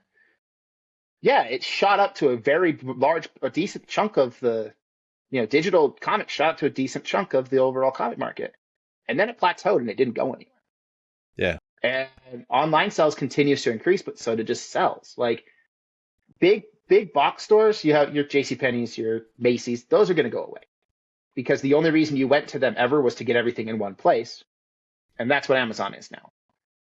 But brick and mortar retail, where you have niche retail like comics, is never going to go anywhere because you can't walk into Amazon and ask for a recommendation based on your personal stuff. They're going to do their best with their algorithms, but they're not going to have a conversation with you and say, hey, this is what I think you should read. You're not going to be able to walk up and have a conversation with someone on Amazon. You're not going to be able to walk up and say, hey, I liked Spider-Man. If you walk into a comic shop and say, I like Spider-Man, but I like this portion or this or horror aspect of it, I'm not necessarily going to recommend you Spider-Man. I might recommend you a horror book because that was the portion of the stuff you liked. But if you walk up into Amazon and you say, I like Spider-Man, they're just going to start throwing random Spidey books at you. Yeah. And it's not going to necessarily land because look at superheroes. There's so many of them. There's so much out there that, yeah, the algorithm is going to recommend you more superheroes, but you may not even like half of the stuff that they're going to recommend because what you actually liked was stuff that was pulled from other genres. And so you're not going to be able to have that conversation on Amazon.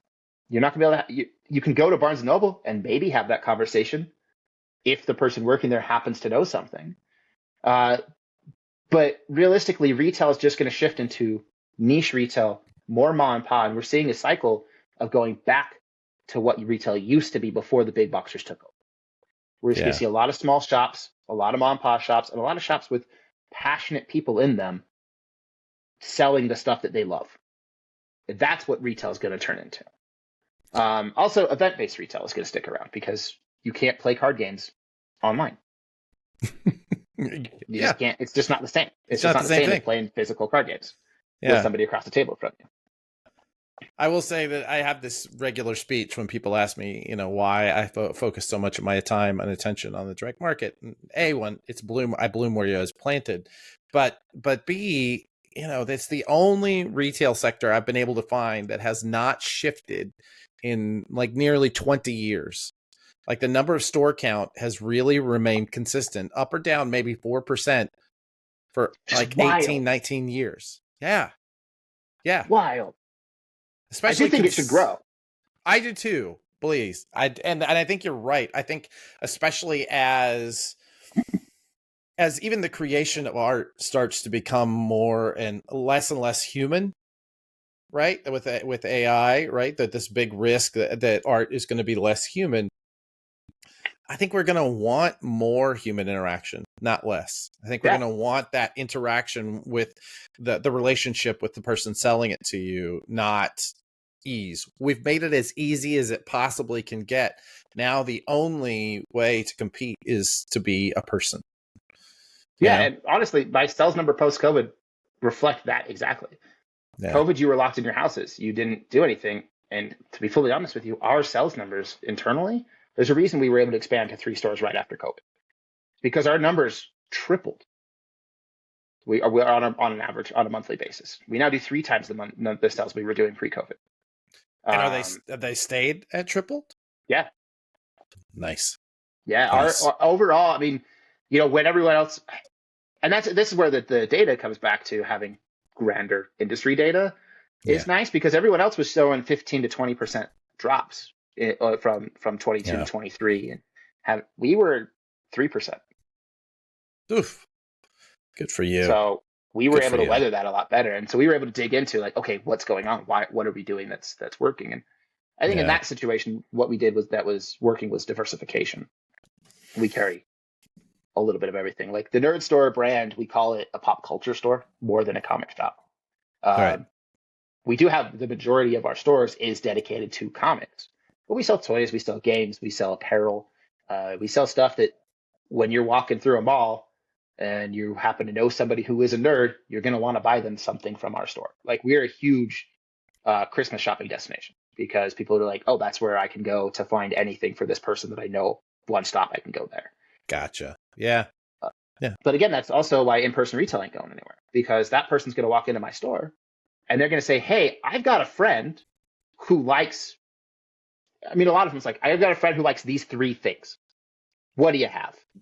And from that, we can kind of disseminate, okay, I don't have anything like, you know, somebody will walk in and say like, I've got a friend who likes like League of Legends and Halloween, the movie, and Alien or something like that, right? Yeah. Like, I don't know that I got anything specific to those, but okay, that tells me he likes, you know, some horror, some fantasy, sci-fi horror stuff. Okay, here, check out, you know, Caliban from Avatar from Garth Ennis. That's a great sci-fi horror book, and I can give those recommendations based on relatively little information. That's stuff that online can't do, and will never be able to do because it's all based on your shopping history. Yeah. And if you're not shopping for you, then you have no idea what the recommendation is for the friend that you're trying to get for. Yeah, I hard agree. And I appreciate you doing the ad for me because I'm going to be able to use that to say why we do what we do. Talk for a minute. And speaking of diversification, one of the things that we talked about a lot when there was a period of kind of, as we have gone through boom and bust of speculation in comics, I would say you and your brother always seem to have your head on straight. There's a lot less demonizing of people that are trying to come in and buy extra books because they want to flip them. There was a whole lot of seemingly of an interesting embrace of variants and even international variants. I know that your brother specifically was like really far ahead on international variants and really got my head straight thinking about them. Can you talk just for a minute, philosophically, why were you two so different from so many of the other voices that we hear? Because the speculator's money is as good as anyone else's money. I mean, if we're being honest, like you put some, when you embrace the speculator, you put some rules on them, right? Sure. Like we have a standing rule where you can't buy more than 2 of the books that are on the new this week wall. 2 of any kind. Okay. Yeah. Doesn't matter. You walk up with 10. Doesn't matter. I don't care. You can only buy 2. You buy 1 for you and 1 to hold, right? 1 to read, 1 to hold. Yeah. Sure. And if you want to bring in 6 of your family members and you each want to buy 2, you're all people. Yeah. You're each individuals. So sure. On a really hot book, something like Ultimate Spider-Man or Absolute Batman, we may limit you to 1. And we do our best to spread it around. But as long as I make my money, I don't really care why you're buying. Yeah. I'm going to keep in. I'm also not going to order based on necessarily you buying the next issue, but I'm going to kind of keep track of like, oh, this is what my holds are. That's what we use the internal data for, is to help us figure out what the next issues are. Yeah. I just never saw the reason to demify anyone, right? Like there's the reason that we put everything in bags and boards. Every book that comes in our store gets put in a bag and board, and the bag and board is all free. And we do it as a sign of respect for the product. So we get a lot of speculators who want 9/8 copies. Great. That is a form of collecting, and you're allowed to do that. I'm not going to tell you can't collect the way you want to collect. If you're a reader and don't want bags and boards, awesome. Take it out of the bag and board. That's fine. We have customers that do that take it out of the bag and board at the counter and hand the bag and board back to us and goes, I don't want these. Great. Go read your books, man. Awesome. And then we have customers who shop with us because we do that. And so I don't see why. Look, the way that I collect isn't the way that everyone else collects. But I also don't see why I need to put rules in my business to tell other people to collect the way that I collect. Do I encourage reading? Do I encourage you? When people walk up and say, hey, I want to speculate, what book should I buy? I tell them, don't. I tell them not to. I tell them straight up, don't buy the book you're thinking about buying. I don't try and capitalize on it. I don't try and talk them into buying something off my shelf. I could do the shady thing of being like, that book's not selling. You should buy that one, right? I don't. Yeah, right. When people come in and say, hey, how do I speculate on comics? I go, well, you go buy an X-Men 1. You buy Hulk 181. You buy a blue chip book if you want to speculate on comics. Yeah. And if people go, well, I don't have the money for that. It's like, yeah, well, here's the real deal. The real thought is that if I could sell you that book right now for $3 and I knew for a fact that this book is going to be worth $100 next year, I just wouldn't sell it to you now. I would just pull it and sell it to you then. And when I put it in that way, people go, oh, I guess that's a good point. I'm just like, yeah, I'll just sell it to you. I want to make money too. But if you're going to try and take that risk in that game and play that game, great. Yeah. Go for it. And most of the time what I see is people burning out. But I work with them. And there was a speculator that we had that turned into a retail, well, not a retailer, a online person. You know what we're talking about. I think I do. Yeah. It took a moment. Yeah. Anyway, he started as a customer and then he turned into like a online variant business. That's like this whole thing. But when he was a customer, he would come in and he would try and do the taking everything off the shelf and do I want all of the hot books this week and only paying attention. I said, look, man, I'm not going to do that. You can't. We have rules. You have to follow the rules. This is all you get. I don't care what you try and do. This is what you're going to get. But get better at speculating and let me know by FOC what you want, and I'll order you 20 copies of that book, as long as you pick up 20 copies of that book. And so instead, what we did with a lot of our speculators is by putting rules in place, we piss off the guys who are week-to-week speculators, and they just don't come into us anymore, because there just wasn't enough money to be made with us because of our rules. And those who were good speculators were ones that we taught how to use the system. They made money, we made money. And it worked out. Fair. Yeah. Totally fair. And so I don't fear online. I don't fear competition. I don't fear other people trying to make money. As long as the numbers make sense and the work pans out, why be afraid of what someone else is doing? Why care what someone else is doing? Yeah, just focus on you. Yeah. Talk about international variants and variants in general. You guys really embraced, and maybe it was just your brother, because I know I talked to him mostly about this, but you guys really embraced the translated variants that are available around the world. Hopefully I'll cue you up for it. And if you don't, I've been telling the story that Roger told me for years now. So talk to me about where your head's at on that. Yeah. Yeah.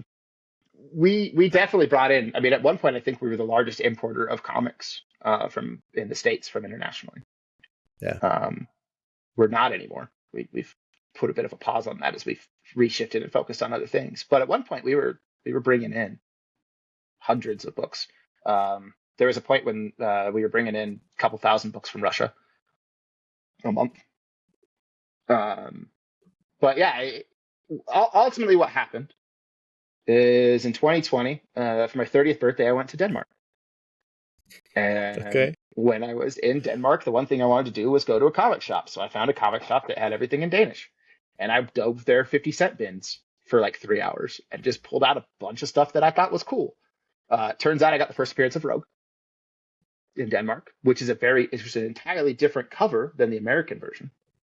Cool. And then I got like first Hobgoblin, first Poison Ivy. And those were the same covers, but like there was key issues that were different covers. There was a bunch of books that I'm flipping through and I'm finding out that they're different covers than what was released in America, but they're released around the same time. I brought those home. I kept a few. I gave a couple out as gifts to my employees. I gave Roger a few, and then his ADD hyperfixation took over as we went into lockdown. At the time, he was living in Idaho, so he couldn't come in and help with the shop and do any of the stuff that we were doing at the shop. Yeah. And he was in lockdown up there. His ex-wife, who he was married to at the time, had a severe, I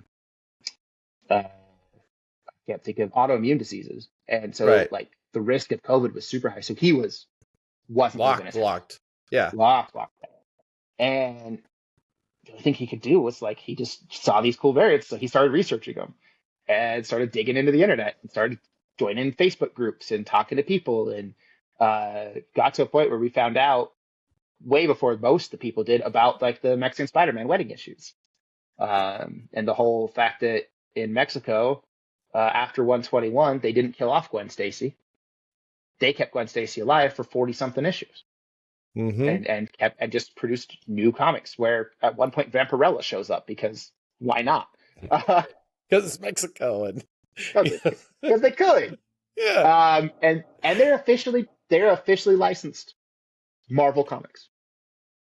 They weren't. These crazy. aren't knockoffs. They were officially licensed by Marvel. There's some stories as to whether or not Marvel knew. I tend to think they did. Marvel claims they didn't, but Yeah, all of the Mexican publisher, the artist, the writer, everybody that worked on it, the Mexico said that they got approval to do these things from Marvel. And the one yeah. editor that worked at Marvel said, "No, I didn't." So I tend to think that in the 70s they were just like, "Yeah, no one's going to read this shit from Mexico. Do whatever you want. I don't care." Yeah, yeah. But then we found out, and through that we started digging into finding out that like Russia had just started printing comics for the first time. American comics in 2018 was the first time they printed them. So they started printing a bunch of like Spider-Man 300s and Ultimate Fallout 4 and like all sorts of key issues in Russian that were the first prints. And so we started getting into these other areas, and we hooked up with a printer in Turkey. We found the printer and direct printer in Russia, and started ordering directly from the printer in these other countries, and imported a bunch of books. We still have so many of them, I bet. so many books. Uh, yeah, the foreign stuff gets wild. Like like I said, the first appearance of Rogue, Avengers Annual 10, is, in my opinion, one of the worst key comic covers of all time in America. It's an awful cover. Yeah. But in Denmark, apparently they agreed because they hired a local artist to redraw it to do a different cover, and now Rogue is prominently featured on the cover of the Danish one. It's a much better cover. But they would do that. They would import, and if they didn't like the cover, or they didn't want to pay for the rights to the cover, because sometimes some covers from some artists were worth more, and so they would just hire a local guy to do cheaper covers that they would then translate and put everything in. In Japan in the 60s, when the Batman movie came out, Adam West Batman, Yeah. they had to color Batman's on the posters. They had to color him red because people in Japan didn't know Batman as being black or blue. And if you read, look in Oh. Japanese translated comics, he's all sorts of different colors. He just changes his color outfit all the time. And the reason is actually because of Nazis. So you had it right before the Nazi invasion of France. There was a publisher in France who got the rights to publish Batman. And so they started to produce Batman, started the translations. Nazis invaded, said, "Fine, you can do this, but make him sympathetic," so that you had to have Batman in red colors. He had to be in Nazi Mm-hmm. colors. And Japan got the work from France, from Nazi-occupied France. That's where they got Batman from. So their first introduction to Batman was through red outfits. Yeah. And then you have American comics that have him black and like dark blue outfits. And so they just thought he changed colors. They just thought he just changed his. So like Batman comics in the late 60s and 70s in Japan are just whatever color they want to throw on him that day. We have these little game discs that are like similar to Pogs. They're small cardboard. It's a game. It's small cardboard rectangles printed with different Batman logos, and then you have a big circle that's a fan. So you stack up all these small cardboard rectangles and then fan it with your big fan to try and get him to flip over. Was a game that they produced. We have a bunch of them that we imported that were a bunch just Batman in all sorts of different colors, because that's how they knew him there. That's Because crazy. of Nazis. Well, talk to me It about gets wilder. variants specifically for a second. So there was a time when I was your age, when I was working in a comic shop, and you would read back then, all pricing came through Overstreet, or at the time Wizard, and there were newsstand copies, right? There were newsstand copies, and there were these the Mark Jewelers copies, but nobody paid any extra for them. They just kind of noted them. They're kind of cool, right? But they Right. were always like, the dogma was these are worth exactly the same as the regular version. Why did that shift? I mean, realistically, it's the same reason anything is collectible. There's a variation that makes it collectible because that's a rarer version of it. Yeah. Collectability is 100% supply and demand. That's why is anything collectible. So Mark Jewelers was because somebody decided, hey man, I haven't seen, was in an area where they hadn't seen one. So I haven't seen one of these in a while. I'm going to mark it up a little bit and see if someone will pay me a little extra because it has something different than the one that they have. And somebody did. And then the next time they sold it, that's now the new market. And then word got around that, oh, this person's charging $20 for this one. I'm only charging $2. Well, I'll mark mine up too and see if and then they started selling it because word got around, and it's just how it works, right? And yeah, I mean, that's all right. those So things came about because of that.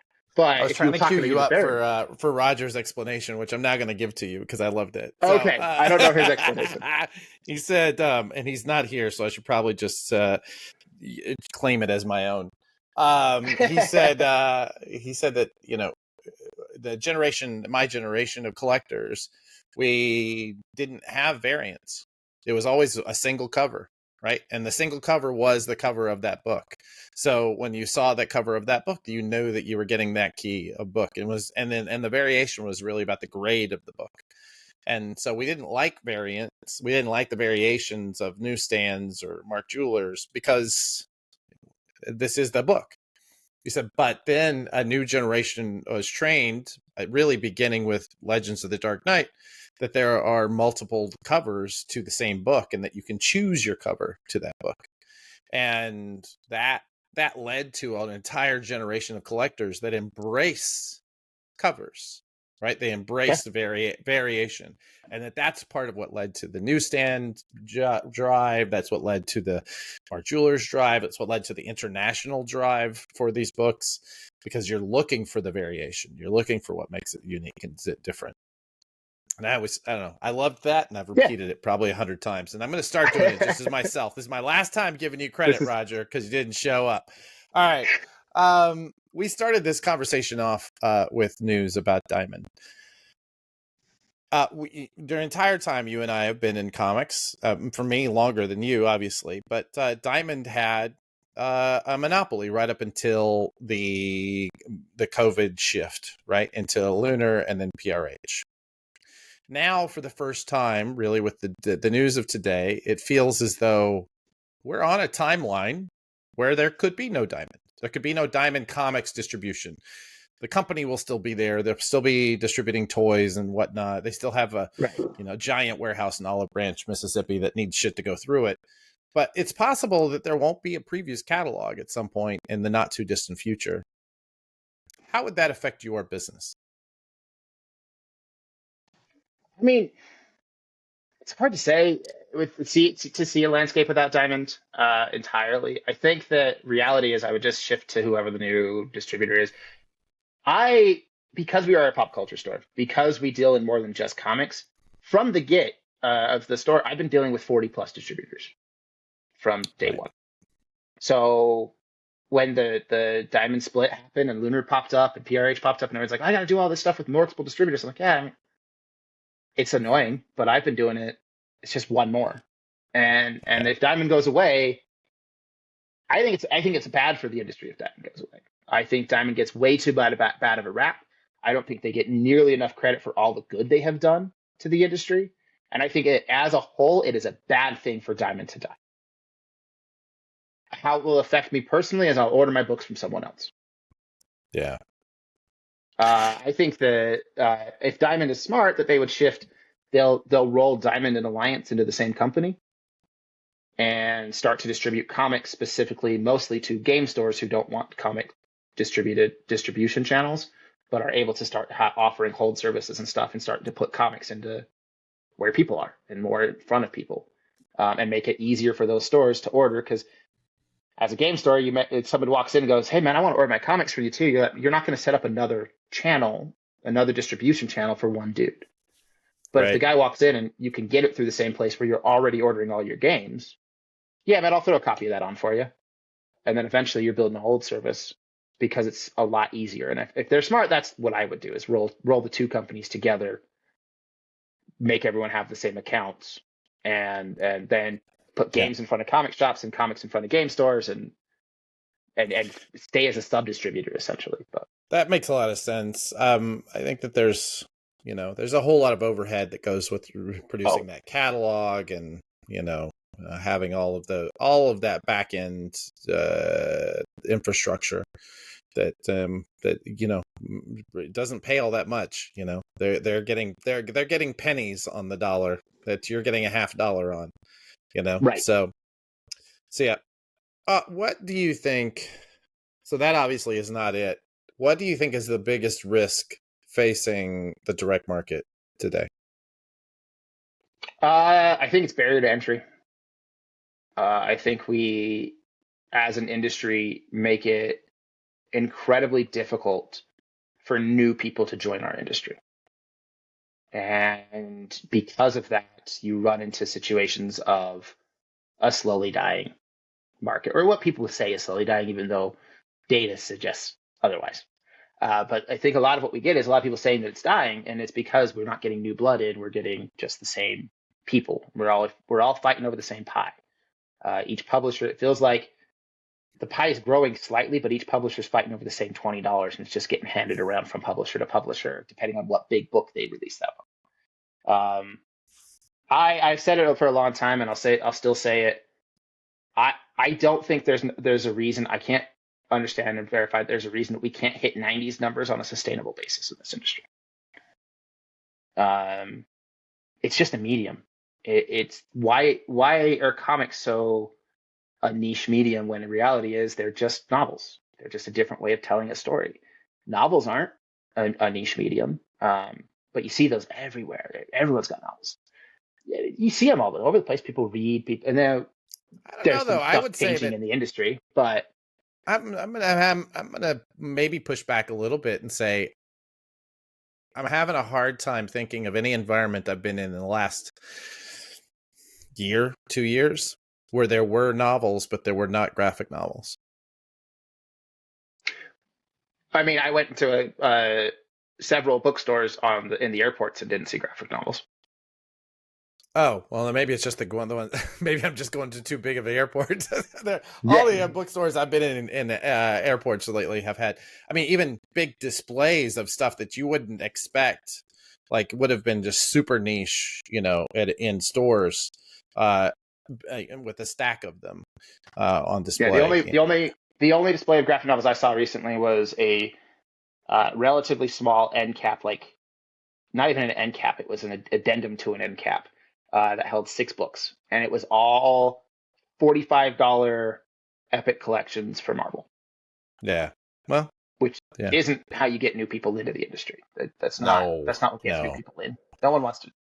Realistically, no one actually wants to read that stuff. Most of the people that read a lot of that stuff go, oh, especially if it's their first book, they go, oh, I don't like comics. Like that's not a great way to get people in. Exactly. I mean, I'll give you the story that I use is I was flying to Emerald City one year, and there were some other people I knew that were in the comics industry that were flying first class, and I wasn't going to pay that much money, so I was flying in the back of the plane. We said hi when we first got there, but the people, flight attendants stuff weren't around. We sat down. I sat down. I pulled out a comic book. I started reading my comic. Next thing I know, I look up and there's a flight attendant there with a beer. She's just like, "This is for you from your friends in first class." I'm like, "What just happened?" And I find out afterwards that the flight attendant got talking to the people in first class, said, "Oh, what do you guys do?" They're like, "Oh, we're in comics." She goes, "Oh, you must be with that guy in the back." Then.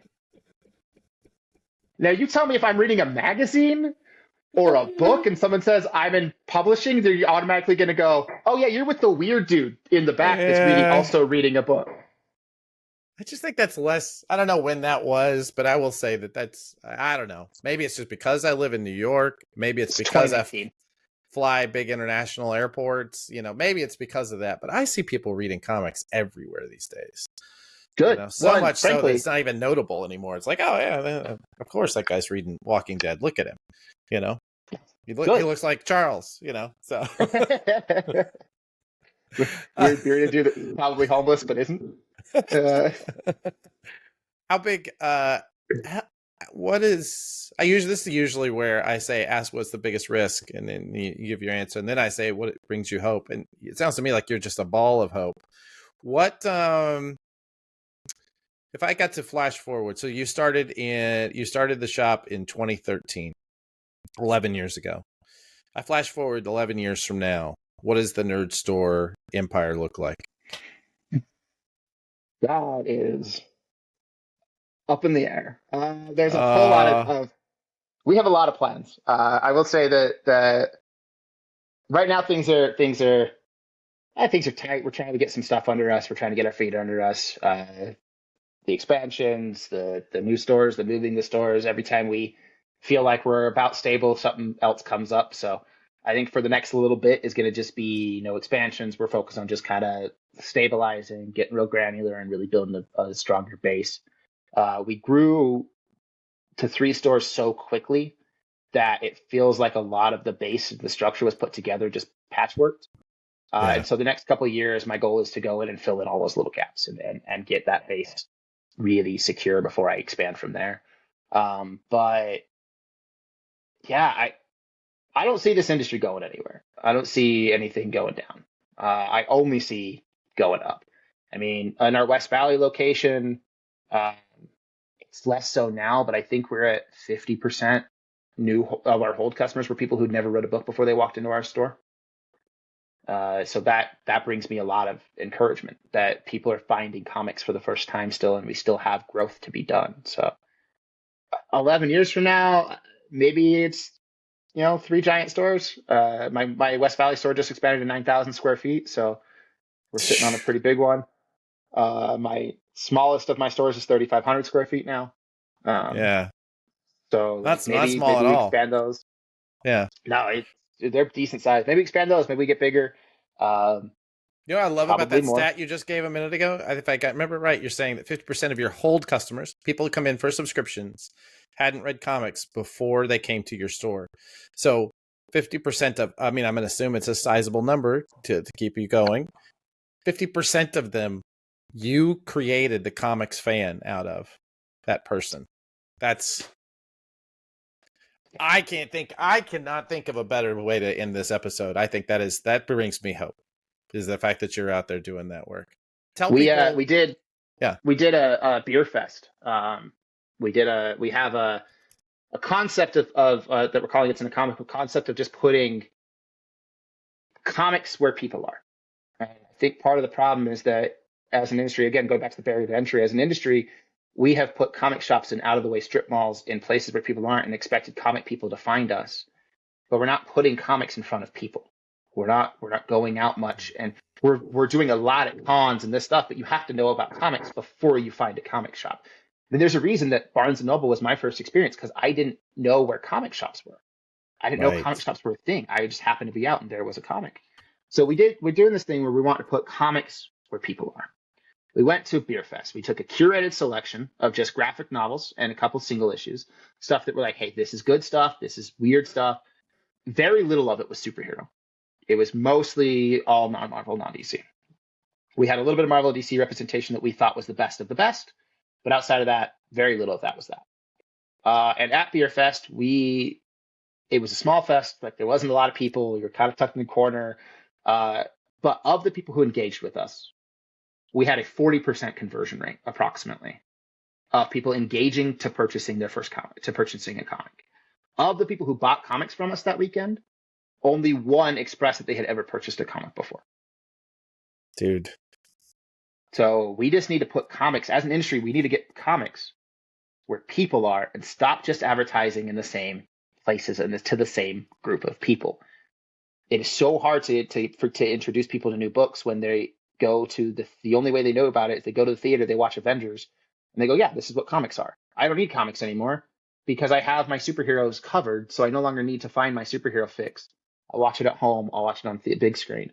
So we need to express and show people, hey, comics are more than what you see on screen. There's so much more depth to them. They're beyond superheroes. And we need to in order to get people to do that, we need to put them where they are. I'm sold. Where can people find you, Charles? I feel like, do you still live at the store? Did you move out at some point? I did. I'm actually recording today in my house. So I have a house. Congratulations. A Great, house. right? Yeah. So you can still mostly find me at one of the stores, though. Like, I'm always there. I'm bad at social media, so, I exist on there, but I doom scroll more than actually post or engage with anything. So that's probably a bad place. But Nerd Store, at Nerd Store UT on pretty much anything. We have to add the UT because there is another Nerd Store opened up 3 days before we did in Colorado, completely unbeknownst to each other. We opened up the same month, the same year, same week, and we didn't know the other one existed when we were doing it. So that was fun. So we have to put UT on everything because he snaked the actual Nerd Store out from under us by like 2 days. But nerdstoreutah.com is our website. It's an awful website because I'm not an online guy. I'm a brick and mortar retailer, man. I know what I know. I know what I love. I love sitting down and talking to people about comic books and getting people to read comics for the first time. And the internet's just not how you do that. So I'm just bad at the internet. I think I personally think you should keep doing what you're doing. You're doing well. Maybe someday we'll find you somebody who understands websites. This has been wonderful. Thank you so much, and I hope that you had as much fun as I did, and I hope that Charles is out there watching this, feeling so much regret, just filled with regret that he didn't show up. Because I'm now going to snake his wisdom about variants. Let him know. My name is Adam. I'll make sure he knows. Hi again. Thanks so much for watching Comic Industry Insiders. It, as always, is our pleasure to talk to the movers and shakers of comics and to bring you those conversations. We'd love it if you'd support us with a like and subscribe, and telling your friends is always good, but really what we'd want to do is hear from you. Any questions, any suggestions you have about our show, any suggested guests, frankly, anything at all, we'd love to hear from you. Our producer is nearly always Stephanie Girk, and our researcher is Anthony Militano, who makes me look much smarter than I am. All right, guys. Thanks so much. Namaste, y'all.